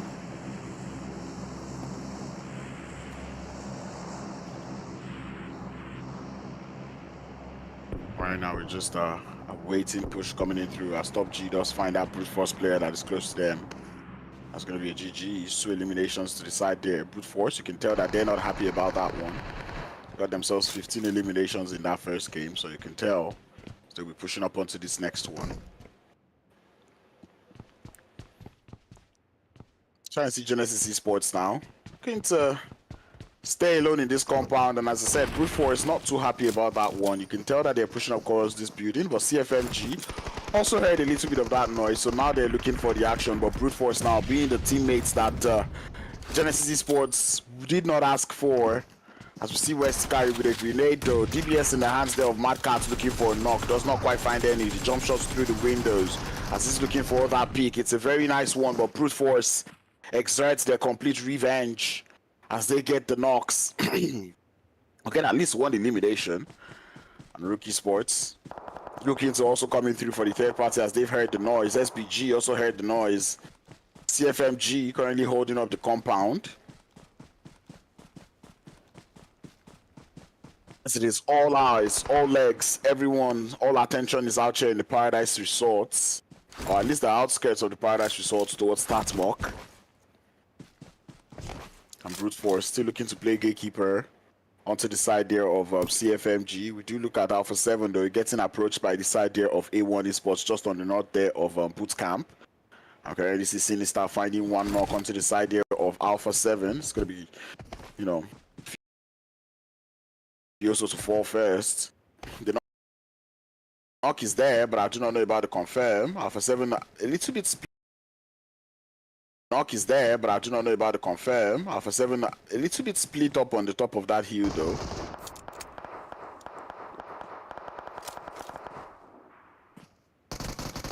Now SPG lose one player though to RUKH Sports as they also come in crashing. And this is where things start to not be fun. As I said, Brute Force, they're in their own engagements there, currently on that northern side. So we do see CFMG in the middle, not quite taking any of the damage, just seems to be RUKH Sports doing all the work. SPG down to 2, they have 5 eliminations already. But going down to 2 this early on in the game is not fun times, as that zone pushes up once again towards that northern side. Looks like a lot of cow would be available in the zone. We've got about 20% water. R3G looking for a way into that zone from that northwestern side. And there's a whole lot of clusters going on in that center of the circle, especially with CFMG just being, you know, rounded up by 2 teams. You know, RUKH Sports are just out there in the background, trying not to make too much noise. They already have just 1 elim. And you can tell that they're trying not to rush things so far, looking to build up that momentum as they go into the game. We saw them have a very great game on the map there of Miramar, and we do know them to be one of those teams that are quite strong on Miramar. So we start to see Pusher drawing closer, and I like this approach coming through by RUKH Sports, just trying to circle and round up the guys there from CFMG, make sure that compound is completely covered. And we can already see the first knock has been found. Molotov to get sent into the building. The footsteps has been heard. Pusher holding up in a 1v1. DBS going up against him, but does get shot at from behind. The rest of RUKH Sports nowhere to be found as Pusher tries to fall back a little bit, but they're getting third party. Eugene falls as CFMG look for the shots, but it's Brute Force laying down the justice there. Unicorn looking to get tagged up, but Rami not quite able to find the comprehensive knock just there as RUKH Sports now get reduced to 2. Mind has been spotted, but that's an excellent spray coming in through from Rami, looking for the thirst and will indeed find it. But Rami now needs that HP bar back up, but the trade is initiated by Unicorn, giving him a taste of his own medicine as Rami tries to tag all this chaos, but this is too chaotic to be tagged. RUKH Sports down to just the 1 in default. We know that player to be one of the players that have the clutch factor, but CFMG, one way or the other, they've been able to keep all players alive, and they would find the last player there for RUKH Sports as RUKH Sports go out quite early. Unicorn now, the last player there for Brute Force, getting spotted, cannot go prone right in time as REINCE find themselves more eliminations up on board. We're down to 7 teams. 7th element is still alive. You can tell that these guys do not want to let go of that number 1 spot. And that is very, very admirable coming through from 7th element. REINCE now up to 5 eliminations. And I do not know what my thought about REINCE is, at least not yet. They happen to be a team that, you know, we've seen them, they can actually get themselves those elims. get themselves also into good positions, but still, they still sometimes they need to be sloppy when it comes to taking fights. You know, right now they're already up by 2 players or down by 2 players, so that's not fun at all. But I was talking about 7th element earlier. It does look like Goku Bot finds himself in a little bit of a tricky situation out there in Hatin area of the map, up there on the north western side. As we start to see them draw very close out to the players there from R3G, who still have themselves 3 players up alive. 4 eliminations to the side of 7th element. You can tell that they're already doing so much work, doing the damage, securing themselves as much points, preventing any team that is on the chase. And right now, you could almost tell that it's not something that they can lose anymore, given that Falcons is not in the lobby. Alpha 7 currently no longer in the game here. So, you know, these are the teams that were hot on the chase. Maybe A1 Esports might be on the chase, but A1 did not have the best of Miramar games. So, you know, that gap does continue to increase. And given that 7th element are still alive, now they're in placement points region, which means if they go out, they're still going to get themselves quite decent points. So, you know, increase that lead. Keep increasing the lead is what you just want to do here on the final day. But, Leon with the beautiful strafes. Almost did get away from Avenger there, but it was just a little too tight. Unfortunate for the side of 7th element. They're down to Goku Bots. They're not in the zone. It's going to be a very tricky one. CFMG now, still holding on in that compound. 3 eliminations that they're able to get over there. But they've got A1 Esports just out there on the outskirts. Just looking to creep in closely. Not too much trouble. They're just vibing. Gathering information for the time being. Still have 7 teams, 19 players alive as Avenger and the rest of the Regicide looking to find a way into that zone. They've got a bridge to use. I'm pretty sure they have idea and information on that bridge, as Monkey does find the last one of 7th element, who do go out in 7th position. But as I said, they got themselves, I believe, 2 eliminations up on board, so that works fine, you know. Still quite decent eliminations that they're able to accrue. But anyway, SPG now getting started with A1 and B, which is not something that I saw coming, but SPG looking to hold down their forts very well, as A1 Esports down to just the 2 players, or actually make that 3. They lost Hitman on that rotating to Tatmok, as we see push coming in through, Sketch drawing in closer, as K9 able to find the knock onto one of the players there from SPG. Is going to be Robs to fall. REINCE looking for a little bit of third party action, as Sketch forced to heal. The Regicide also looking for a way into the zone. They're out there on that southern side.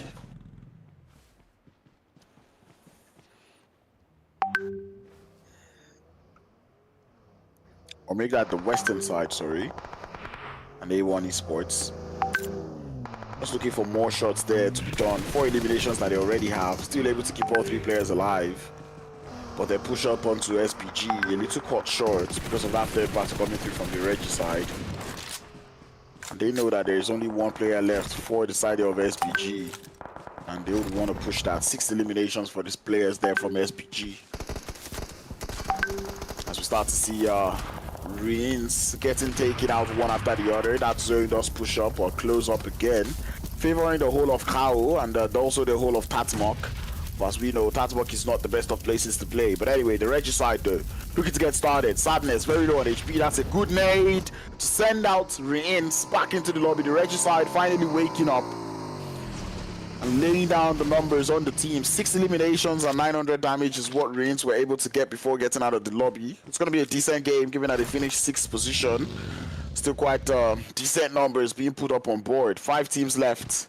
SPG still alive. 6 eliminations are they able to accrue with Snow trying to hold down the forts. Is he trying to get to the roof? Can you actually get to the roof? We'll keep an eye out, and if he's able to get to the roof, that would be such an unpredictable play coming through from Snow, because no one's going to expect the player to be on there. But then we'll see. And now the remaining 5 teams all looking to be split apart from each other, so nothing to worry about just yet. I really wish all of them would just push that center circle, find themselves the knocks, but I can understand why that is not the move. You know, the zone has just shifted. You're waiting for the next zone shift. There's 2 major cities still in that zone. You just need to know which one it is that you want to fully commit into. Do you want to fully commit into the Batmok area of the map? Do you want to fully commit into how? And we can already see the side there of DC. Is that INCO gaming? Yeah, I think that is INCO. We already see them on the outskirts there of Hao, and that is such a nice play for them. They're holding on Hao for the time being, and the position they're holding is one in which, you know, if that zone favors Hao, they can always get a spread in Hao. If it favors Tatmok, they can always leave Hao. So it's an admirable play coming through from the side there of INCO, but it almost gets thrown in the mud now as CFMG begin their push up onto them. Donados go down, and it's a little bit of a trade, and it looks like CFMG will emerge victorious on that one as the players there from INCO Gaming don't get taken out. 8 elimination, make that 7 from the side there of the Reg side. They're holding up. You can just see Noki trying to grab that HP back up, and that zone now is about to move. It really is the moment of truth, but we do know PUBG Mobile Zone, it could still leave both cities in, and that zone shifts. There's a lot of cow in it, and there is Tatmok, so I wouldn't be expecting too much trouble. Just to the side of A1 Esports looking to rotate in from Tatmok area, or the Tatmok South, which is the short area of Tatmok that is available for you know, available in that zone or out of the 2 hot drops. But I was looking like A1 would have to force their way through. They do have to fight the force of SPG in terms of snow. Seems to be a load in here. I think he was able to get to the top of the roof there, and currently finds himself inside that next zone, so that is not too much to worry about as A1 and B make their way up to those warehouses. Now they're in the zone.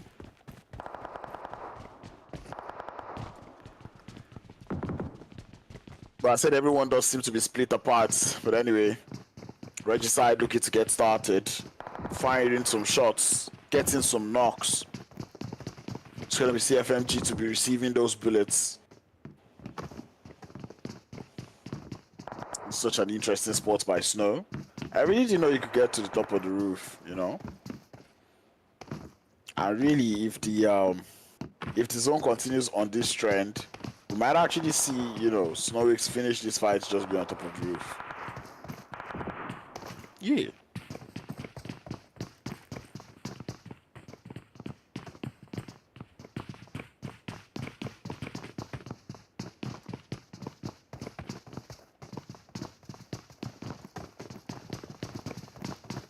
Anyway, while waiting for more action, 4 teams left, 11 players, and everyone does seem to be split apart. No one seeming to have vehicles just yet, and A1 Esports looking to make a way to the top of the roof now. As K9 trying to use that third-party eye, see if he can find a couple of players on there. And these plays, very admirable to be honest. But then Snow trying to conceal himself, and that is a good nade. Snow's damage, or Snow's HP bar has been damaged a bit, but those Molotovs not quite landing. You need to low toss it, at least for it to do relatively close damage.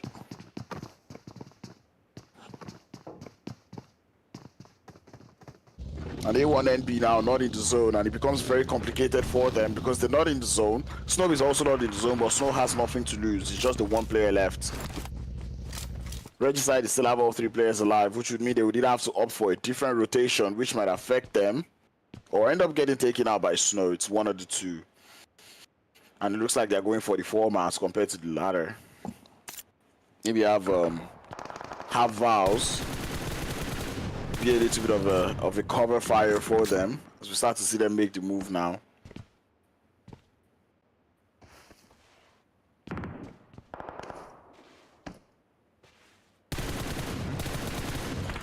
Anyway, we await the shots coming in through. As Snow still on the top of the house, or top of the warehouse, not moving too much, realizing that he's got a lot of eyes on him. If I were to be Snow, I'm just waiting this out till the men that are shooting start to shoot at A1 Esports, because it does look like A1 Esports wants to leave.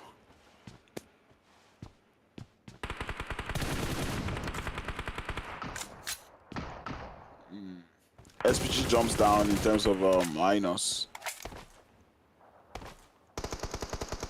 But anyway, CFMG now find themselves in the line of sights there of Nikki from Regicide, but Nikki now would fall. A1 Esports Dells, we lose them in the background, and I do not know if that was to Snow or if Regicide was actually playing a part in that engagement, but still, CFMG able to find themselves 2-0 onto the side there of Regicide, and here comes their push. And CFMG has been that team that has been on fire in this game, and we see them pushing up now, and that'll be a GG well played. As Genocide squad left.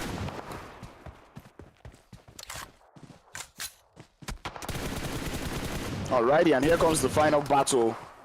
And it's going to be Snow in a 1v4 situation. And I do not know if this is something he can pull off, and of course it's not. It's way too open, too much space. CFMG find themselves a winner chicken dinner. I believe that is 9 eliminations to go alongside it. It's definitely not CFMG, but hey, they won the chicken dinner. They got themselves the points they deserved. SPG survived quite a lot, making the 2nd place finish. You love to see that one. Reggie, oh my god, ready card. Anyway, Regicide looking to get themselves 3rd position with 7 eliminations. Oh, sorry, 8 or 7 actually. Then we have A1NB with 5 eliminations. 5th position is going to be INCO with none. Now such a play coming in through.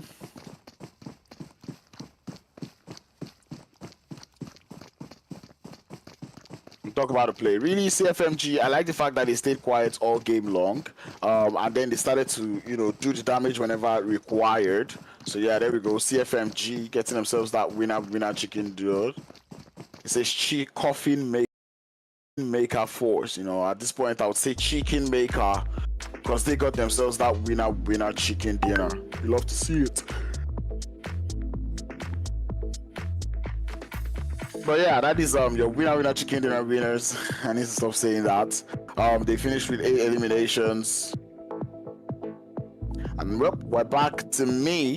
And that was such a beautiful game, really. That was the 3rd game of the day. The Sandhawk was not as fast as I would have expected it to be, but hey, it was one that blessed us with quite the number of action. And I know we missed a little bit of them, but even though we missed some of them, we're still able to make it work. So Sandhawk was done and dusted. Ladies and gentlemen, we have 2 more games to go. I do not know if they'll be head-to-head or all the other statistics, but I do know that there's 2 more games left. We have 1 more Miramar game, and we have 1 more Erangel game. So let me know in the chat, who do you guys think is going to take each one of those games home? Do you think we're going to get a back-to-back? Do you think we're going to finally start to see some of the bottom teams do well? Or do you think the top teams are not having it, and they will always compete for that, for that champion position? But here comes the head-to-head though. The Regicide did do a lot of work. I also know the same thing about SPG, who were able to get up to 10 elims. But 9 elimination, 1800 damage, 5 assists. That's what we've got for the side here of CFMG. And then the survival time is quite decent. 0 grenade kills, but still, they're able to get themselves 9 eliminations up on board. The Regicide, I really do not know how they've pulled this off. Started off all the way from that western edge, and they were able to get themselves quite good positioning, but sadly they needed to condense their split a little too early, and they wasted too much time. But yeah, that was CFMXG versus the Regicide. Regicide able to get himself 8 knocks out of 7. CFMXG 9 knocks out of 9 eliminations. That is wonderful to see. You could tell that they were getting their own eliminations by themselves. 4 headshots, no grenade kills. Love to see that one. And talk about the play. I believe we've got the damage numbers next. And SPG, of course, getting the most eliminations in the lobby. 1700 damage to go alongside it. We saw SPG participate in a lot of fights. Sadly, they started to lose player in almost every fight that they took, so that did not work out well for them. REINCE was also another team that was able to do quite well. 6 eliminations, 981 damage. You love to see that one. A1 NB Esports able to get 5 eliminations and 974 damage. That is such wonderful things to see.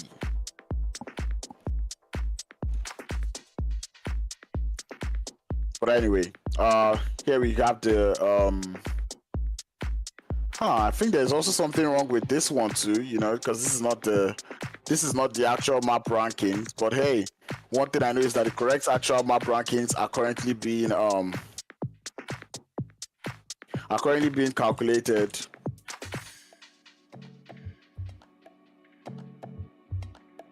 But yeah.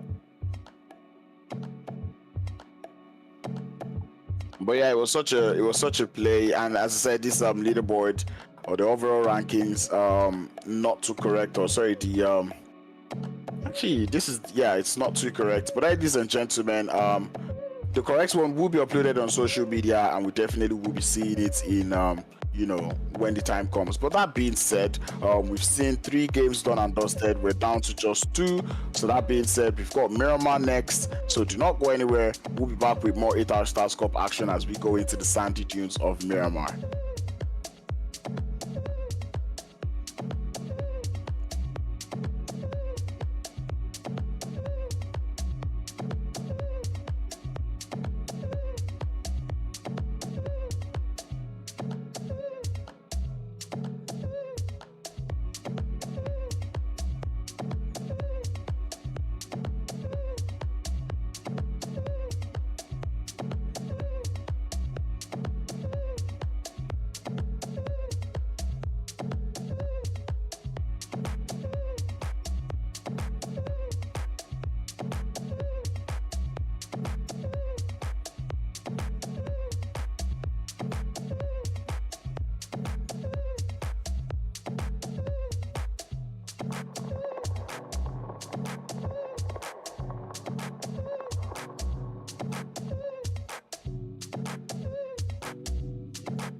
Come back to the 8-hour Stars Cup. We're nearing the end as we are in the penultimate game of the tournament. We're about to get into match 4. Actually, we are in match 4. Hovering over the skies there of Miramar. The it's a very, very sad playing path down there towards that southern edge of the circle. Up all the way from that western side all the way towards the eastern side of Puerto Paraiso. So you do know that this is one of those very, very tricky playing paths. There isn't so many places to land, so we'll be seeing a whole lot of hot drops. Something we really do not want to see with in the map here of Miramar. But hey, when the zone gives you lemons, you make maybe not lemonade.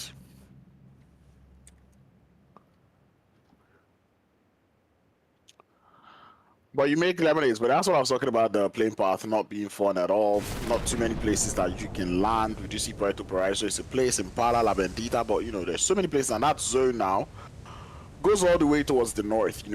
It's definitely not fun at all for all these teams. I'm pretty sure they know that RUKH Sports would like to cruise the valley, but it's a very tough one. So I think it's just going to be hot drops from here on out, and I really hope it doesn't set us up for a very, very long Miramar game. But anyway, we're already starting to see teams go out one after the other. One after the other, players already going out. We do see the side of Genesis Esports in their hot drop with the side there of SPG. It's INOS just trying to hold down the forts, but there's a VSS, which we've not seen in quite a while, pushing up to his position. It's good for 1 though, but cannot find 2, as they're able to find the knock, and yep, add a little bit of BM there. Terminus is going to bleed out, and yeah, that is going to be a GG. SPG down to just the 1 player now. It's kind of hold on the rest of the game. Genesis Esports survived that one. INTENCE game is somewhere in the background, but it doesn't look like they want a little bit of third party. Scars and Snowix would be the last 2 players to hold on the fort for that team. INCO Gaming find themselves in a hot drop in Impala, and out there in El Pozo we have Brute Force also going out as Alpha 7 completely eliminating them this time. 7th Element is also somewhere in that vicinity, but I don't know if they're just driving by or if they want a little bit of that trouble. As we see them already taking up the shots. Out there in Los Leones, we've got A1 and B getting started too in their own engagement, and it's already looking like they're holding down their fort. Another player does go down for NB Esports, who have the remaining players there from their ends out there in Puerto Paraiso. So A1 Esports able to get themselves quite the number of eliminations to get started. So everyone's been in quite a hot drop situation, and it's interesting that there were this many hot drops, and we've only lost 2 teams so far actually. So it's still quite decent numbers, nothing too much to worry about. So we do see A1 and B Esports just moving into that zone little by little, trying to get themselves looted up. So that's good to see. Players there from SPG able to get themselves quite another elimination too. But over there in Impala, that fight has not started yet, as we still see INCO Gaming going up against the players there from REINCE. And Brute Force, who seem to have a very good game in the first Miramar of the day, would not be able to have a good one going into this one. INTENCE game already looking for good positions as they start to send it up the hills there of the crater fields. Diego making use of that buggy. As we do know, those buggies are quite capable of climbing very high terrains. Now Diego just has to make sure those sprays are pinpoint accurate. NASR in the outskirts there of Monte Nuevo. They have quite a number of players also in Monte Nuevo, so we're starting to see them just look for vehicles for the time being, and that is something I like. I would always advise that if you're currently in a hot drop situation, you might want to leave one player outside, especially in places like Monte Nuevo where the car spawns out too much. You want to have a player outside just, you know, searching for a vehicle, finding you one, so if at all you guys complete that fight, or you need to leave the fight, you know, you already have a vehicle that you can use. You don't necessarily have to, you know, take up that whole fight. But anyway, INCO Gaming out there in Impala, as I pointed out earlier, they're out here with REINCE. Ronaldinho, love the name, to be honest. Dinho. Hopefully he's able to maneuver and dribble his way around. INCO Gaming would lose one more, as Pina does look to come through for a revive, and the rest of REINCE looking to push up closer. And Pina is going to get into that vehicle with the attempt to leave, but here comes the shot. It's a little too late. Pina getting shot out from behind would eventually fall. INCO Gaming down to one. It's going to be Ronaldinho. And I love the BMs here, not looking to waste any ammo, and they're just panning away the players there from INCO Gaming, and that'll be a GG well played for INCO for the time being. As I said, Ronaldinho is the last player left for the squad. Doesn't look like there's any escaping for him here, and I think yeah, players there from REINCE may have spotted him. This is what I was saying about REINCE, right? You know, whenever you see them take the fights, they might take the fights well sometimes, you know. Like this time happens to be one of the times where they're actually taking that fight well. They're able to do it well, and now they've taken that fight. They get themselves 4 eliminations. Oh, sorry, make that 3 eliminations. And now they've left that fight getting into the zone. And that is something that I like, you know. You do not have the zone. You've gotten 3 players knocked. Normally, we would see some of the other teams just wait till they find that last player. But that's not the case here for, you know, REINCE. They've realized that they need to get into the zone. They cannot spend too much time outside. And you can already see them in that vehicle, even though it's not the most ideal of rotational, you know, patterns. But they've gotten into that vehicle and they're looking to get into the zone. And speaking of zone, there's already quite a number of teams that are already in it, NIGMA being one of them, INTENCE game also being another.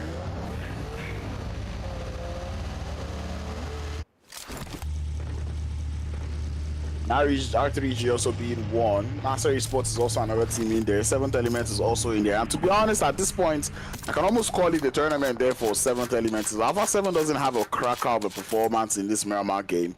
But I think 7th Element might have as well just taken this home, because really they've been able to do so much damage, you know. So much work. You know, every single game today they've been putting up numbers on board, preventing everyone who is currently on the chase from, you know, getting relatively close to them. So that's you know, even better stuff that I love to see. So I'd really like to see Genesis Esports does go out early too, as SPG completely exerts their revenge, taking out the remainder of the players there from Genesis Esports. So SPG, maybe they did have the last laugh, you know. Regina is also in their own engagement, as we see them going up against the players there from NASR Esports. At least finally they're doing this. Inside there of 7th Element also getting started, and that one player of INTENCE game that was on the top of the hill did get taken out. So the one thing he wasn't supposed to do was what he ended up doing. But NASR holding up on the top of the hill, looking for a little bit of advantage against the players there from Regicide. Sorry, not quite able to find any. Regicide up with 1 elimination, looking to gather information on the players there from NASR, as 7th Element continue to wreak havoc on that northern side. NIGMA are the ones that are currently in the receiving end of those bullets, as NIGMA lose 1. Lose yet another team going back into the lobby, as NASR might be looking to leave this fight, go for better positioning. Alpha 7 also holding a very strong position. 7th Element though, they cannot afford to go out just yet. An intense game really, I feel like they just threw that position. They had that one player up there who probably overextended and did get himself knocked, so not fun times for them. But we've seen how well they can play as a 3-man squad, especially today. So we're not too concerned about, you know, how INTENCE game would actually play this game. See what I did there? RUKH ESPORTS, a team that likes to go for late rotations, already looking to get started on that northeastern edge. They're on the edge of the circle, or sorry, the edge of the blue zone, just looking to ride that zone into the circle. 7th element still also on that northern outskirts of the zone of the circle. Looking to gatekeep this idea of N-Hyper for the time being. N-Hyper just waiting. They have a full squad, but they're holding a 3-1 split. It's a little too long if you ask me, but they're probably gonna make it work. SPG sending Snowix to the center of the circle. I do not know how I feel about that one, given that many of these teams like to play towards that center circle.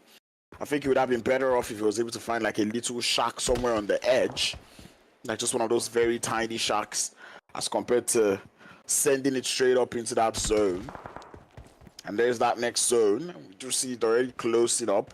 Wait for it to close. Alpha 7 holding a very long split, and it's in a very, very good position. INTENCE game find themselves in a very,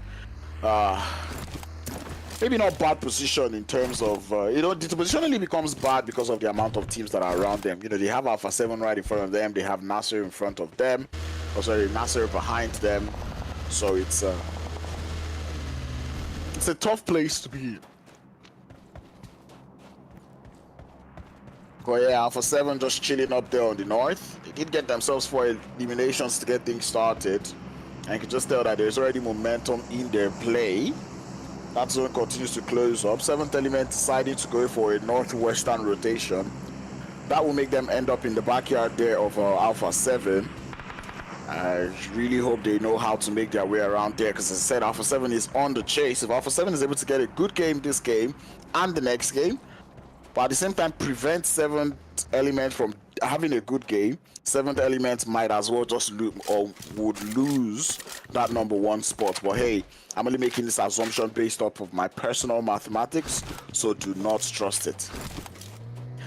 Zone closes up, moves towards that north. So Alpha 7 having a field day right now as they await the rest of these teams. RUKH ESPORTS would be one of those teams that are driving quite close to them. Also on the south, there's more to be expected by the side there of NASR and even R3G. As now everyone does seem to be heading up closer and closer into the circle. REINCE looking to get started with A1. As A1 already up by 3 eliminations, gotten courtesy of the players there in Los Leones. Looking to get started. NASR also losing players there on their fronts, as it does look like a CFMG somewhere close to them. Flash currently prone. And Star just looking for that one player, and it is Xenox who they've lost. Definitely not fun times as we see the shots coming in through. Able to hold on with the 3-man squad here, CFMG. And NASR, maybe they might be able to play quiet again. We've seen them take a chicken dinner today, and it was on the map here of Miramar. So would they be able to do it again? INTENCE game still alive, but they've lost one more player to a knock. And that was something that we saw coming in through. It looks like RUKH ESPORTS have now pushed up onto their position.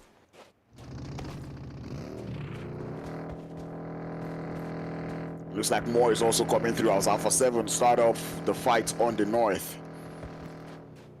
7th element also creeping in from that northern side. And this is where it starts to become troublesome, because those long-range engagements not going to be helping matters at all. N-Hyper down by 2.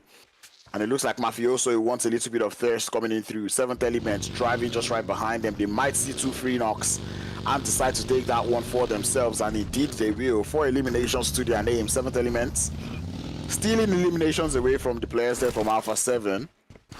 That is exactly the thing to do where the team is actually chasing you for your #1 spot. 7th element just holding up. Mafioso finds himself quite close to the players there from 7th element. You can tell that he's playing this one quite slowly. Or actually, yeah, 7th element with N-Hyper having GK1701 rotate away from the fight. But Karelia has got such a paramount position on the top of that mountain. It's going to make things very, very hard. At least in terms of rotation. INTENCE gaming though, looking to get started. RUKH ESPORTS are the ones on the receiving end. They lose one player in terms of pusher.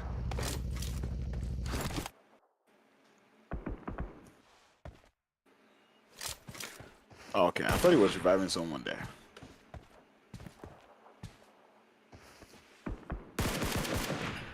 All right, shots not quite coming through yet. Everyone's just taking little friendly jabs at one another. A1 Esports though, maybe not so friendly, as they did get one of their players eliminated there on the south, going up against the players there from REINCE. Seventh Element, one way or the other, are making these rotations work. They are aware of the position being held by Alpha 7, and you can see that they're avoiding it at all costs. Intense game though, might just be getting started with the players there from RUKH Esports up on that northern side. We're hoping to keep an eye out on them.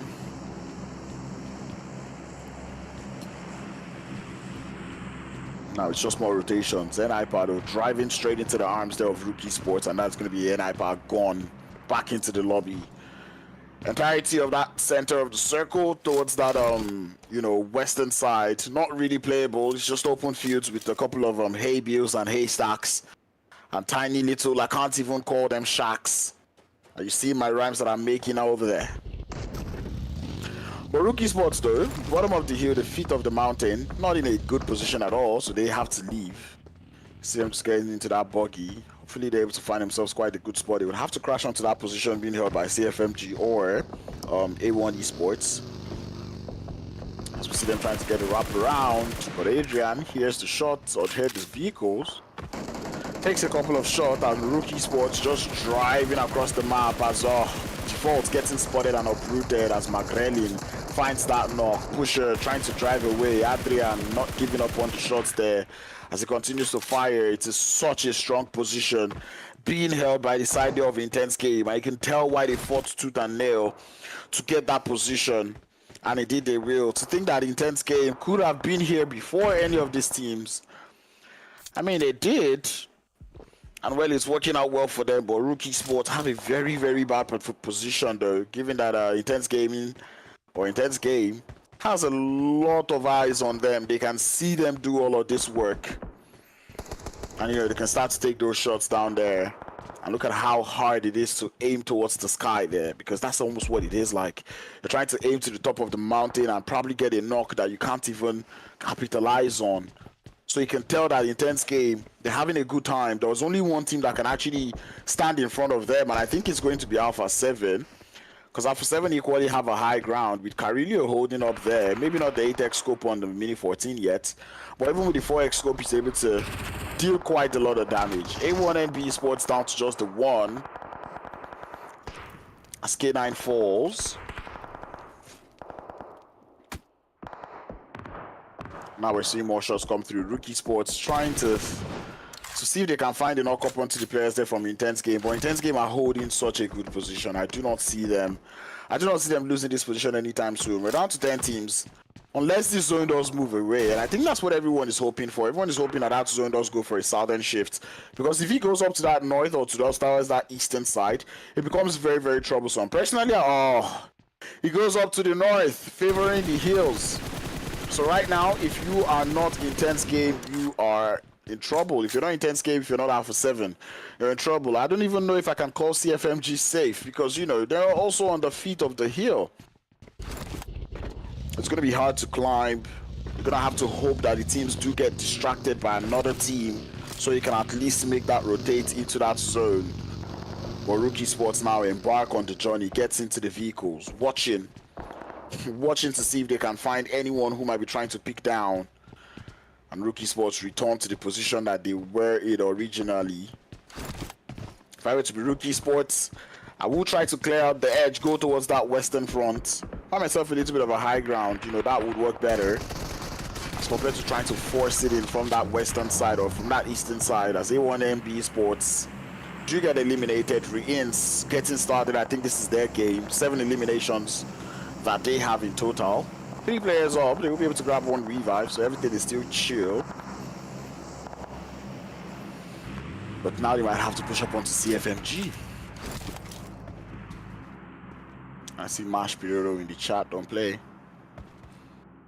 See REINCE now, they've been spotted in that smoke. J7 has a share idea, definitely spots their cover fire too. Nice proactivity coming through from them. Not quite taking any shots, making sure the angle still remains unexposed. That's a good one. I'm pretty sure everyone is expecting someone to be on this ridge line though. Hence the smokes. NASR just looking to drive towards that smoke there. Spec looking for a little bit of the shots. As the cover fire coming in through from J7. Doesn't quite find any of the knock as Atomic buried deep into that shack. NASR does get spotted. And that is excellent cover fire coming in through from Atomic. And now, I would have said from the instance they realized Atomic was there, they should have full sent Atomic instead, taking out Atomic, then try to see how they can take out the players there from, or the remaining players there from REINCE. But it does look like they will be going out for the time being. Intense Gaming would tap away that elimination. 5 to the name as REINCE lose one elimination. And SNOWIX in a very, very tough situation now. Between a rock and a hard place. Carillo, if he opens down his if he ADSs on that position, that's a GG for SNOWIX, you know. I said with such a high ground position beside low grounds, it becomes very, very hard. And SBG will get taken out in the meanwhile. We're down to the final 8 teams. RUKH Esports Eugene looking to break up that split, or go into the middle of the split being held by Intense Game. The Regicide still alive in this one, up on that northwestern side. One way or the other, they're making it work. Now Regicide spots Carillo, but Eugene is going to fall as the shots does find him, and that is sewing up fun. Intense Game though, they do lose one more player, so now they're down to 2. Still on the top of the highest part of the mountain though, or the highest part of the zone really. Maybe sharing it with Carillo, but that zone does move again, favors that eastern side once more. Carillo's heel is still on the zone. But Senab and the rest of Alpha 7, they have to move at least relatively closer to Carillo, or maybe try to go for a little bit of his push towards Intense Game. But Intense Game find themselves on the top of a hill too, so it's going to be quite hard to push. This is going to be a very, very tricky game. And Eugene still down. CFFG now in their own troubles down there on the south as they do get eventually pushed by the side there of REINCE. That's a good nade though coming in through. But D46 looking for more. Doesn't quite find any. And here comes DBS for that full send. Atomic trying to see if he can play with the windows. But CFMG, they win that. 3 eliminations that they're able to accrue. We're down to 7 teams.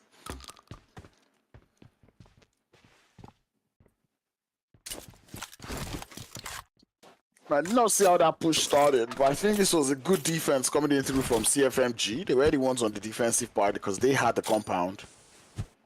And, you know, getting pushed by that team there and being able to survive, that is nice to see as CFM.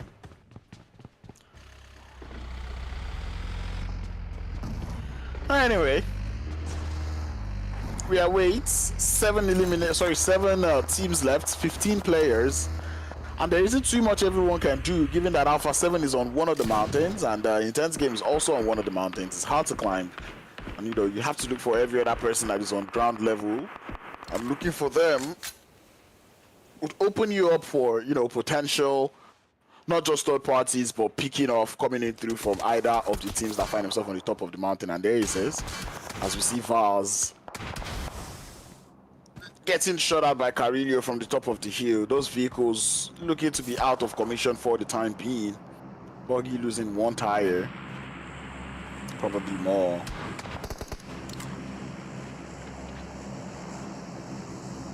And right now, if you're not on that hill, you're in trouble. There's no in between. I'm actually looking for, you know, a way where I'm looking forward to seeing if Alpha 7 or, you know, Intense Game don't win this game. You know, one of them have to win the game. They have such great position. You know, only the blue zone can stand against them right now. RUKH Esports also being a little bit of a cockroach here, refusing to go down as they keep grabbing their revives up. Pusher now does the buggy 3. Oh no! And then falls. He came so close. On the side of Intense Game, we're already spamming the grenade towards that position, and Pusher now realizes he's in a very, very bad spot. If he falls down right now, it's going to be, fall damage. And that zone needs to go to the west for the sake of these teams. But instead, it goes south. Alpha 7 has to move, but Intense Game can still retain their position. RUKH ESPORTS, on the other hand, now have a good position now. They do not have to do too much. Just have to wait it out. 2 eliminations, 2 players left. 7th element, on the other hand, needs to get into the zone. And Allian's position currently being known by the players there from CFMG, who hold the compound. Pretty much the only compound in the zone. Yeah, Regicide up on the north. They lost 1 player there in Avenger. I really do not understand why the revive is not coming through.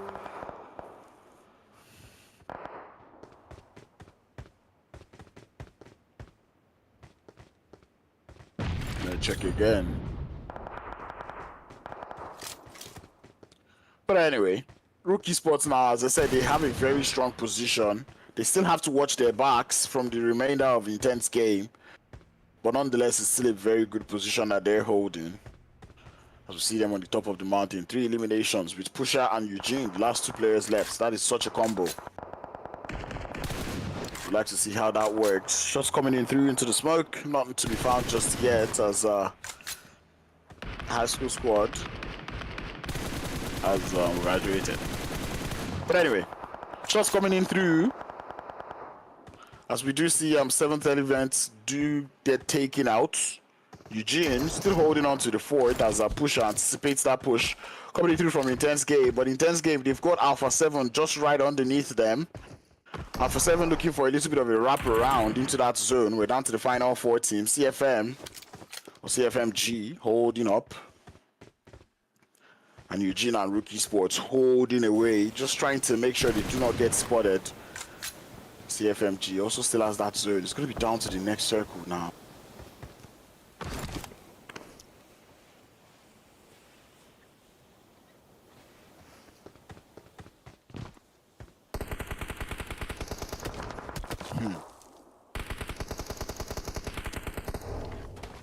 Currently looking for the play here. I said there's 4 teams, there's a little bit of a stalemate going on. On top of the hill, they're all spread out. So it's almost like a whole team on the top of that hill. No one can play in the center of the circle. It is just open fields. Everyone needs to have a player on the edge. But hey, we wait for them. Who do you guys think is going to take home the game? Let me know in the chat, really. Because there's 4 teams left. RUKH ESPORTS, CFMG, Intense Game, and Alpha 7. Who do you think takes this game home? You know? Because for me, it's a very hard choice to make. But Alpha 7, though, what almost looked like a game for them to take home, it's now looking like a nightmare for them. They do not have that much of a high ground again. All eyes are currently fixated on them. It's very troublesome for them, especially going towards the later phases of the circle. They already lost 1 man, so not even fun at all. CFMG, though, they need to move. And I do not know what their vehicle situation is, so they've got enough.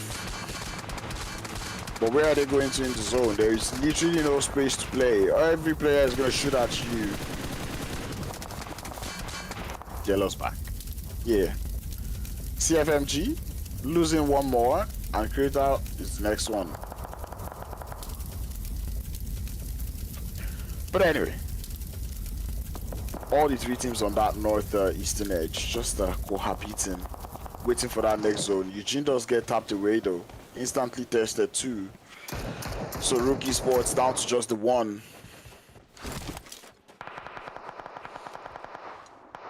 Now for 7 realizing that CFMG gets started with Intense Game.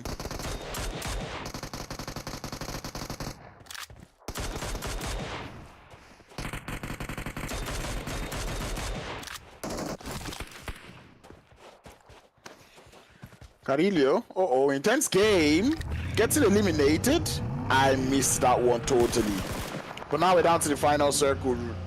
And here's where it starts to get tricky. Alpha 7 find themselves in a 2v1 2v2, sorry, 3v1 situation. Actually, Alpha 7 have turned the tides. I do not know how.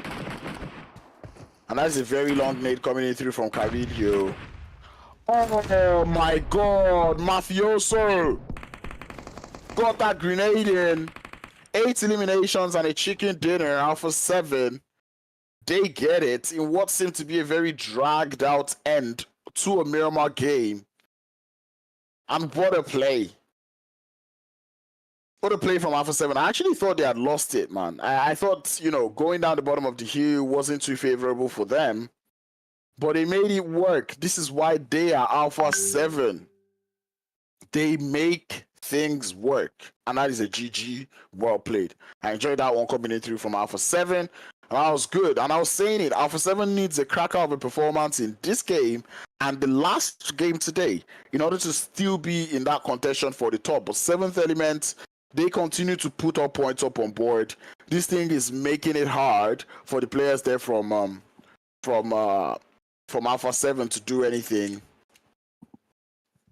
So we'll be looking towards that last game, and we'll be seeing what Alpha 7 is able to pull up for us. But still, that was a very good game coming through from Alpha 7. They held the top of that mountain quite okay.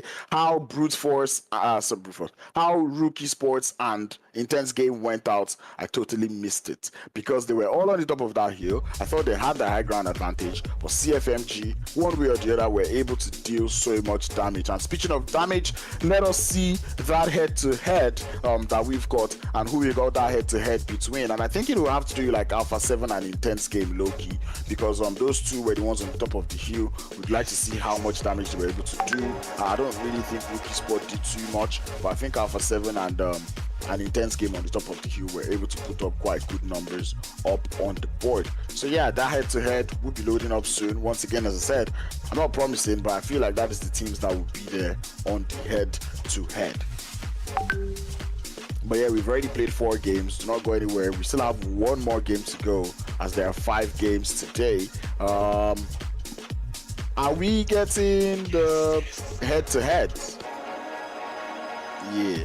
So the head-to-head is going to be between Alpha 7 and REINCE with 8 kills apiece. Alpha 7 doing more damage, obviously, because of that high ground, 2600. And REINCE ESPORTS also been doing quite numbers in the background today. I wouldn't be surprised if they find themselves in that top 3, you know.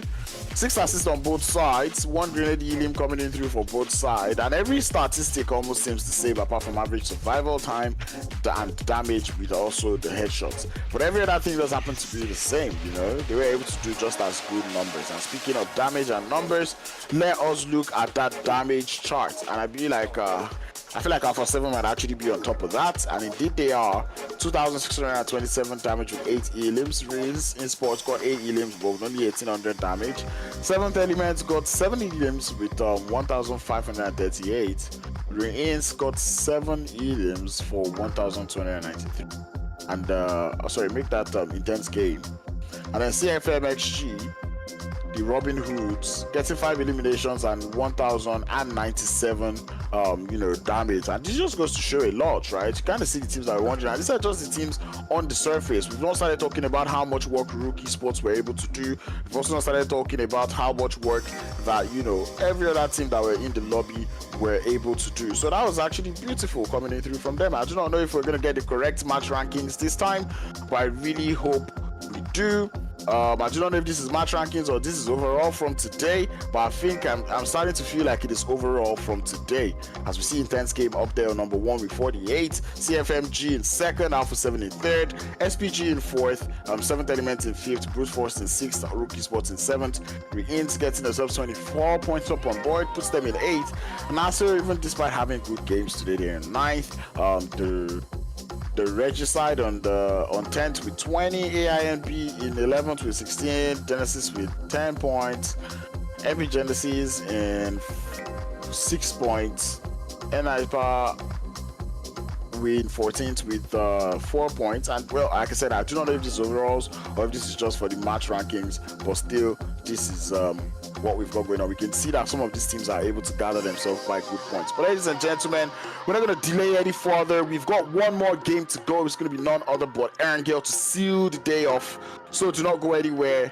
I will be right back with more 8-hour Stars Cup action, and see you soon.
Alrighty, now I'm live. Okay, everyone, welcome back to the 8-hour Stars Cup. And guys, we are down to the final game of the day. I really wish I could tell you what the standings were, but I can tell you that it's a tight race between Alpha 7 and the players there from 7th Element. But we'll be finding that out, on social media just after this game. But that being said, let me know who you're rooting for in the chat. We're about to get into the final game of the day. We're going back to the roots. It's going to be none other but Erangel. So without wasting any further time, we'll be getting into the final game of the day. It's going to be Erangel. We're going to be having so much fun in there. I can already see that playing path. It's not the nicest of playing path, but well, you do not want to end the tournament on the nicest note. So that being said, we're into that playing path, taking us all the way from the outskirts of Yasnaya, taking us to the waters there of the military island or the military base. So if you know what I'm talking about, you know places like Jojopol Hospital, not going to be within reach for too much. Even Severny, you're going to need a vehicle to get over there. School area, you should be fine. Pochinki, you should be fine. Or maybe it's not a bad playing path, you can still make it all the way to Primorsk, Ferry Pier, the Quarry. If you're able to land around the outskirts of Pochinki, you can find yourself a couple of vehicles, drive all the way to Gatska, maybe it's not too bad. Alpha 7 once again going for that secondary drop spot. This time we do see A1 Esports going up against the players there from SPG in Yasnaya Poliana. We do know SPG being one of those teams that are not very accommodating when it comes to their drop location. So, and that zone almost looking similar to the first one that we had today. So I'm just pushing all the way towards that western front. Gonna be looking forward to seeing how the teams will play this one, and particularly Alpha 7. Really, I'd like to see how Alpha 7 wants to play this one, given the way they played that first game. But anyway, we're gonna leave that talk for later. SPG just happen to be in their own engagement. They've lost one in terms of robs. A little bit of a trade right now. It's a 3v3 against the side of A1 Esports. It's a nice DBS though to get robs down. So now it's an even trade. It's a 1v1 trade, or 1-for-1 trade.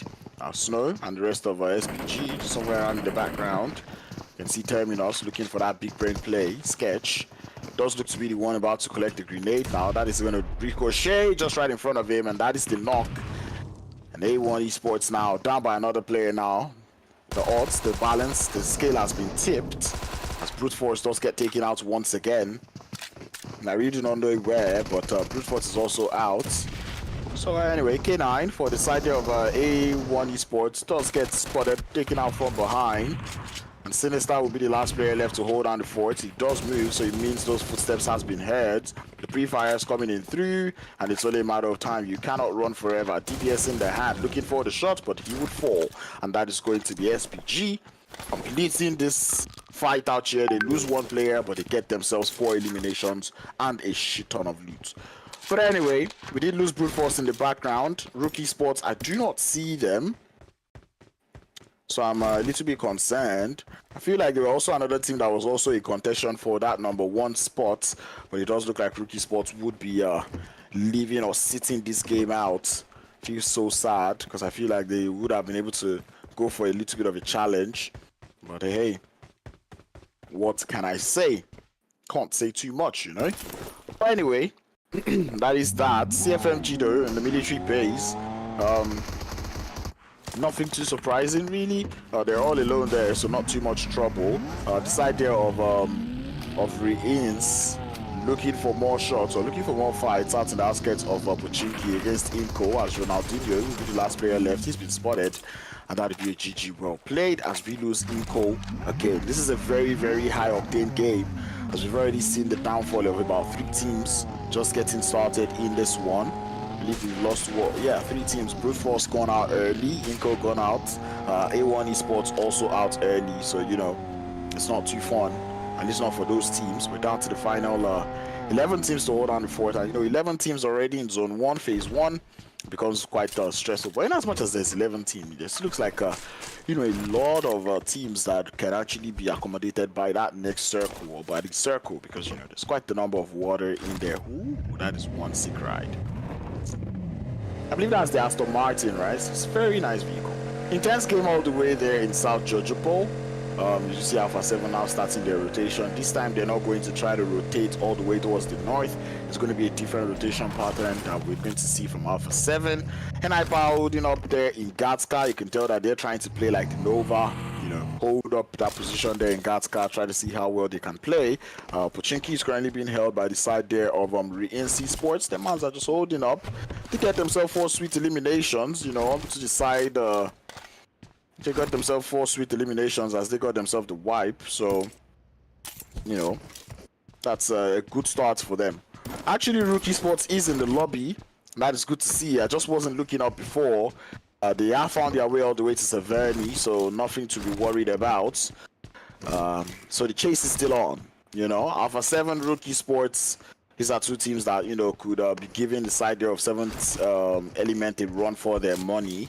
I believe there's another team, I think it's going to be INTENCE game, also giving them a little bit of a run for their money, at least that are still alive, you know.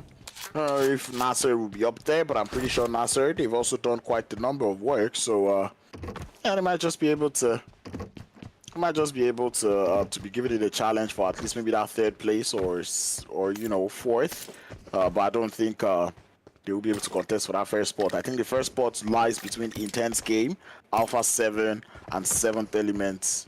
That will be the battle for the number 1 spot. Then maybe for number 3, we're gonna have, you know, RUKH Sports, side here of RUKH Sports, REINCE, maybe Genesis and NASR. That'll probably be teams that will be seen up there trying to battle for that 4th place, 5th place position. But hey, we do not know until the end of the day. As I said, this is just Crown's math, and you do not want to trust Crown's math at all. But we're starting to see rotations, players now getting taken out one after the other. I'm pretty sure we're supposed to be seeing the map right now, but if you're not seeing the map, what you're supposed to be seeing, or what the map says, is that zone is out there on that western side.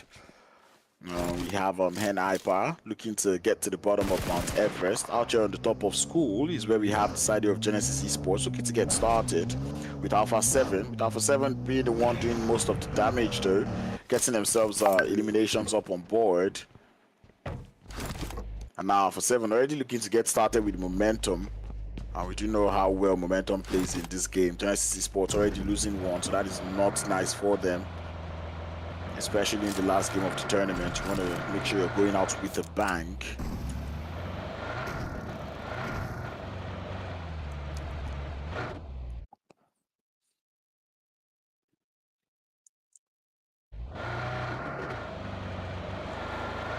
Oh yeah, rotations is what we're seeing coming through.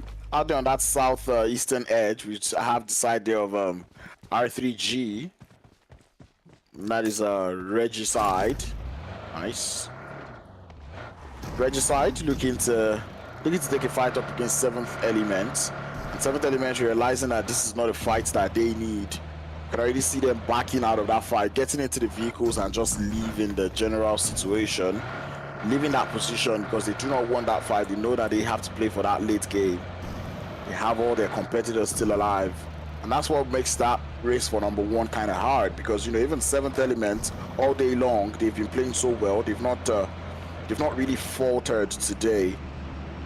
But, you know, the performances they've put up were just performances to keep increasing that lead, but not with the absolute crack-out performances that the side of Alpha 7 were getting.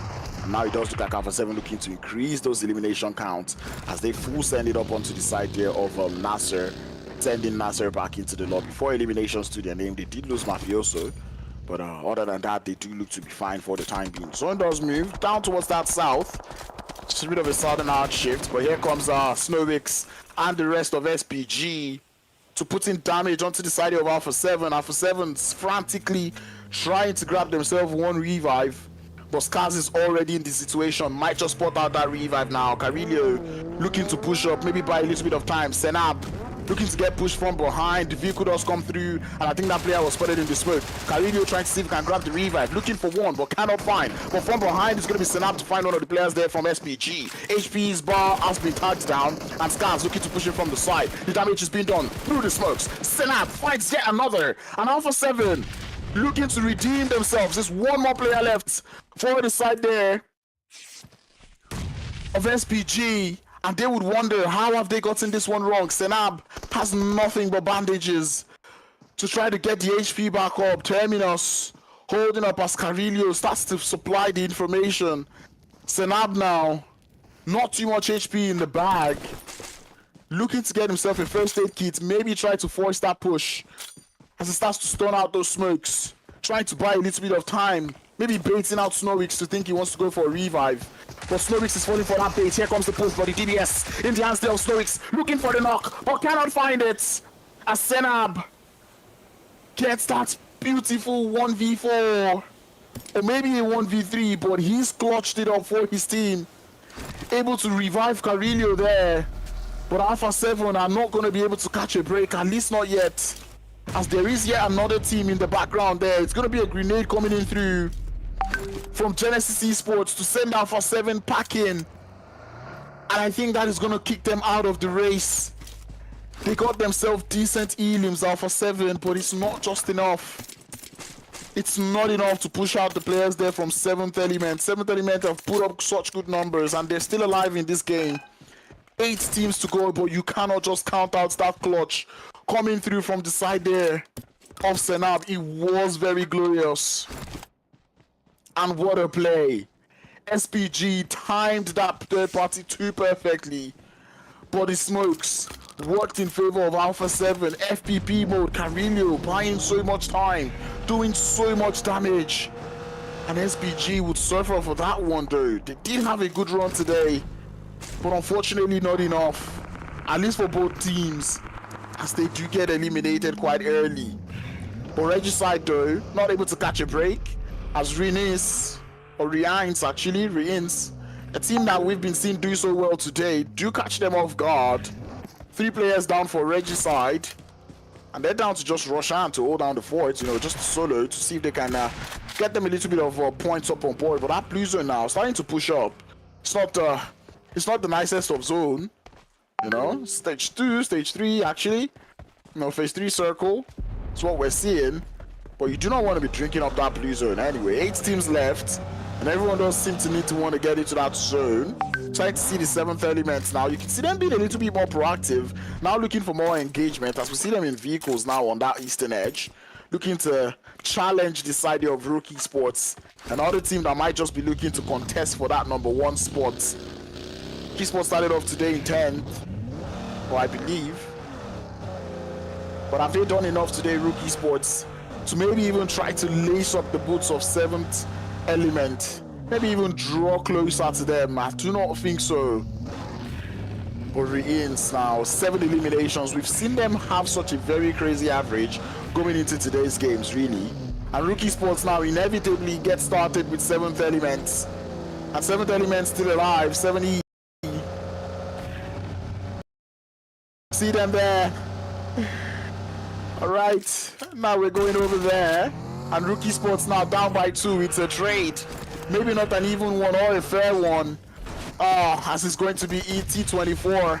The last player left for the side of 7th Element. We've seen this player unlock his clutch factor in the first game. And he's got a grenade being prepped for RUKH Esports. Lengthening it downstairs, but not quite able to find a knock. But T24 does get spotted, and that'll be all for 7th Element. 0 eliminations that they were able to secure, but 1 point in terms of placements. But the question remains, did Alpha 7 do enough to overshadow them, to take over the top of the boards? That's the question we've got in mind. As now Intense game pulling through, we know them, they've been third-party kings all through the tournament here. And they're also another team that might just be in contention for that #1 spot, but here comes the nades flying out towards the position, and Russia actually, Pusher, would be the one to swallow one. Default upstairs, trying to hold down the fort as RUKH Esports, trying to buy themselves a little bit more time. 3 players left and more grenades as Intense game look to stop them on their forts. Default also falls, and more of the players there from Intense game looking to rotate away as Adrian falls also. There's a little bit of more third party coming in through, as the third party has been third party. Rami driving around in the distance, but here comes Genesis. Doesn't quite spoil him as Magrelin finds one knock and another one to follow suit. The runover is good for 1 but not for 2. PBS in the hands of Magrelin. He's able to find yet another player. PUBG falls, and it's just the 1 player left as Genesis coming through for the third party, but it's not working up. It's Star to hold on the fort. The pre-fires are there, but it's not enough as Magrelin clutches that one up. Cello is very low on HP. Can he grab the revive? Indeed he will, as Magdalene being the hero here for the side of Intense game, and what an intense game we're having here. But here comes REINCE now for the third party. Sadness finds one of the players. They're up to 10 limbs, and Sadness just driving up, trying to find some more, trying to gather information as to what is going on. But Intense game, they might just be ready for him. Sadness is still driving up. 10 eliminations that they're able to gather. There's only one of them in the vicinity as Sadness pulls through, stops to take some shots to pop, but not quite able to find any. Where's the rest? As they try to form up, and now more grenades coming up. We've lost so many teams in just this shack, just this watchtower. Intense game down to 2. In what seems to be a run to maybe overtake the side of 7th element, or maybe even Alpha 7, but Magdalene does get run over, and it's just the one player left. Grenades being sent into the top of the building. Cielo has no choice but to fall outside, and down he falls. 12 eliminations as REINCE finally unlock a beast that we've been awaiting for days. They bring it in the final game of the tournament. We're down to the final 3 teams, and it's just stage 4. N-Hyper, CFMG, and the players there from REINCE are the last ones left. And CFMG definitely aware of that position being held by N-Hyper. But here comes REINCE. They've just been driving around, looking for shots, looking for fights wherever they can. And there we go, we do get started. CFMG finds Atomic from the side of REINCE, and REINCE now on the disadvantage. N-Hyper driving around looking for more shots as Rainbow seeks to find a revive, but Koi in a whole lot of danger, driving through the open fields, and it's only down to a slither of HP, jumps out of the vehicle a little too early, and that is going to be N-Hyper down by 1. Atomic still looking for the revive, and does look like they will be able to pull it off. Smoke's already been thrown, and we're down to a final 4v4v4. Which one of the teams can take it home? NHP still down with 0 elims. Same thing can be said about CFMG, but the players there from REINCE, they've had their piece of action, taking up so many fights, and they're out here looking for more. As Shifan now does get spotted also. N-Hyper going out one after the other. CFMG now doing the damage as they secure themselves their first elim, courtesy of Rowdy with the shots. But here comes REINCE now to find some more. 13 eliminations as they continue to steal some elims, down to 10 players. And REINCE, with the numbers that they're able to do in this game, I'm starting to believe that they might have what it takes. They might have what it takes to maybe overshadow, overtake maybe even everyone on the top of the boards, because 13 elims, we've seen them pull up RUKH out of a game today. Really, like all 5 games, REINCE have been able to do damage. I think they've been averaging about 7 eliminations per game. And it does look like CFMG though, pushing very close, a little too close for comfort to the side of N-Hyper. As N-Hyper looking to receive the visitors, and you can tell once REINCE hears those shots, they would want the action. And it is N-Hyper now on the defense. REINCE just driving around.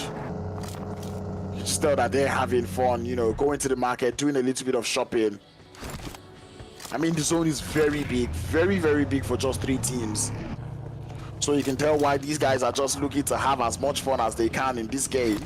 But here we go, REINCE do find a little bit of an off angle towards the side of CFMG. I'm not sure if CFMG is aware of this position here by Sadness, as Sadness does look to pull in from behind. Maybe find a little bit of a third party. Maybe an off angle, really. So they're out here in the outskirts of the quarry. The rest of REINCE, Joe, pulling in slowly but surely. Looking for that fight. You know that there isn't too many players alive. So you can see them just pushing up slowly. They know that they can do this one, but I think Rowdy is pretty much aware. We've now got grenades now. Here's where the barrage would start. But Rowdy though, not really aware. Those grenades are coming in through. They do land, but Rowdy is able to get out of dodge quite early. And yet another grenade is currently being cooked. Sadness does throw it out. The shots come through, but not quite able to find the damaging blow there. Sadness continues to launch the grenade in there, but not quite able to find any to connect, as Rowdy's HP bars now back up. There, well, that cover fire coming in through from Mad Cat. But Flash also looking for a little bit of an alpha angle. Same thing can be said about Rainbow, who starts to take the shot towards the side of Flash. Flash now low on HP. CFMG on a very long split. Flash is able to find the knock up onto Rainbow, and REINCE might just be bottling this one as they start to lose players one after the other. Sadness in a little bit of panic mode as you see them try to form up, but here comes the push. DBS in the hands of Sadness, now aware of that player in there, but Flash falls as Azin finds that knock. Here comes the push. DBS in their hands, looking for the shots. Double barrels now, boom boom, not quite able to find any just yet as Sadness looks for the chase. The damage is done, down to a slither of HP. Rowdy Boy falls. It is now REINCE getting that revive back up. Nena party hear the shots, they want to come in through for the third party, and you can tell that that's what is on their mind. But REINCE continue to push up with the aggression. Oh, there we go. Atomic from behind finds yet another knock, as CFMG cannot even put their fingers on what has hit them right now. NIPAR in the background looking for the third party, and they've been spotted too as the shots now start to fly through. GK1701 has been spotted. FSS in the background would be the last player left, and REINCE 15 eliminations, looking to break the most eliminations that we've seen so far in this tournament. NIPAR does go down to CFMG as Flash is able to find him.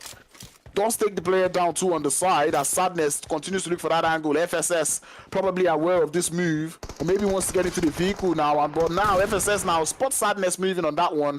Red dot scope on that M416 looking for the shots, able to find some more. Sadness on the return fire is excellent, 16. And now they're down to the last player. It's a 4v1. They know where the Flash is, and they just have to find him. REINCE looking for him, but Flash wants to deny the points. See him running towards that blue zone, and he knows the DBS in their hand, but can he pull off the 1v4? I'd like to see them try to fight it out, you know, maybe even go for like a pan fight. I feel like that would be one very interesting way to close out the tournament. But Flash just out here waiting, anticipating the push coming through from the side there of REINCE. But REINCE, is it too late for them to be popping off? 17 eliminations that they were able to get, and here comes Rainbow. He might have just had that player holster his weapon. Rainbow definitely aware, taking up those juices, goes for the jump shots, coming in from behind. Flash doesn't spot him. Flash with the DBS, not enough. And REINCE grab themselves an 18 elimination chicken dinner. And what a play coming through from them. We've been waiting for them. We saw traces of it coming through all day long. They were moving in slowly but surely, and in the final game of the day, they unlock their prowess. Show us just how much of a beast they are, REINCE, to get themselves the chicken dinner with the most eliminations that we've seen so far. 18. That is 28 points that they're able to get, and we do know 28 points could do a lot on that leaderboard. It was looking quite close this morning, earlier today. But have they done enough? Is that enough to keep them through, to make them win the tournament? That is the question we've got in mind, and the only answer to that question, you will find it on 8R Organization on their social media. But what a game. What a game. I really don't know who the head-to-head is going to be, because I do not, like, there's no one that can just stand close to them. I mean, RUKH ESPORTS, oh, it's just sad. I mean, 18 eliminations to 6. RUKH ESPORTS did a lot in terms of damage, and we've been seeing this coming through from RUKH ESPORTS all day long. You know, doing so much damage, but their elims have not just been matching up. But 2,832 damage is funny because they got 18 elims, but still not as much damage as we saw from Alpha 7 earlier today. But what a play. 9 assists, 8 knockouts, 18 eliminations. They were third-party kings. Came in through third-party almost every fight that happened, and they continued with that momentum to the end of the game. And maybe they have just played the game that will, you know, drive them to the top of the leaderboard, crown them winners of the event here being held by Stars, 8R Stars Cup. Oh, what a play. That was prowess at its finest. 7 eliminations coming through from Alpha 7, but was it enough? 6 from RUKH ESPORTS, was it enough? Intense game with 6, was it enough? SPG with 5.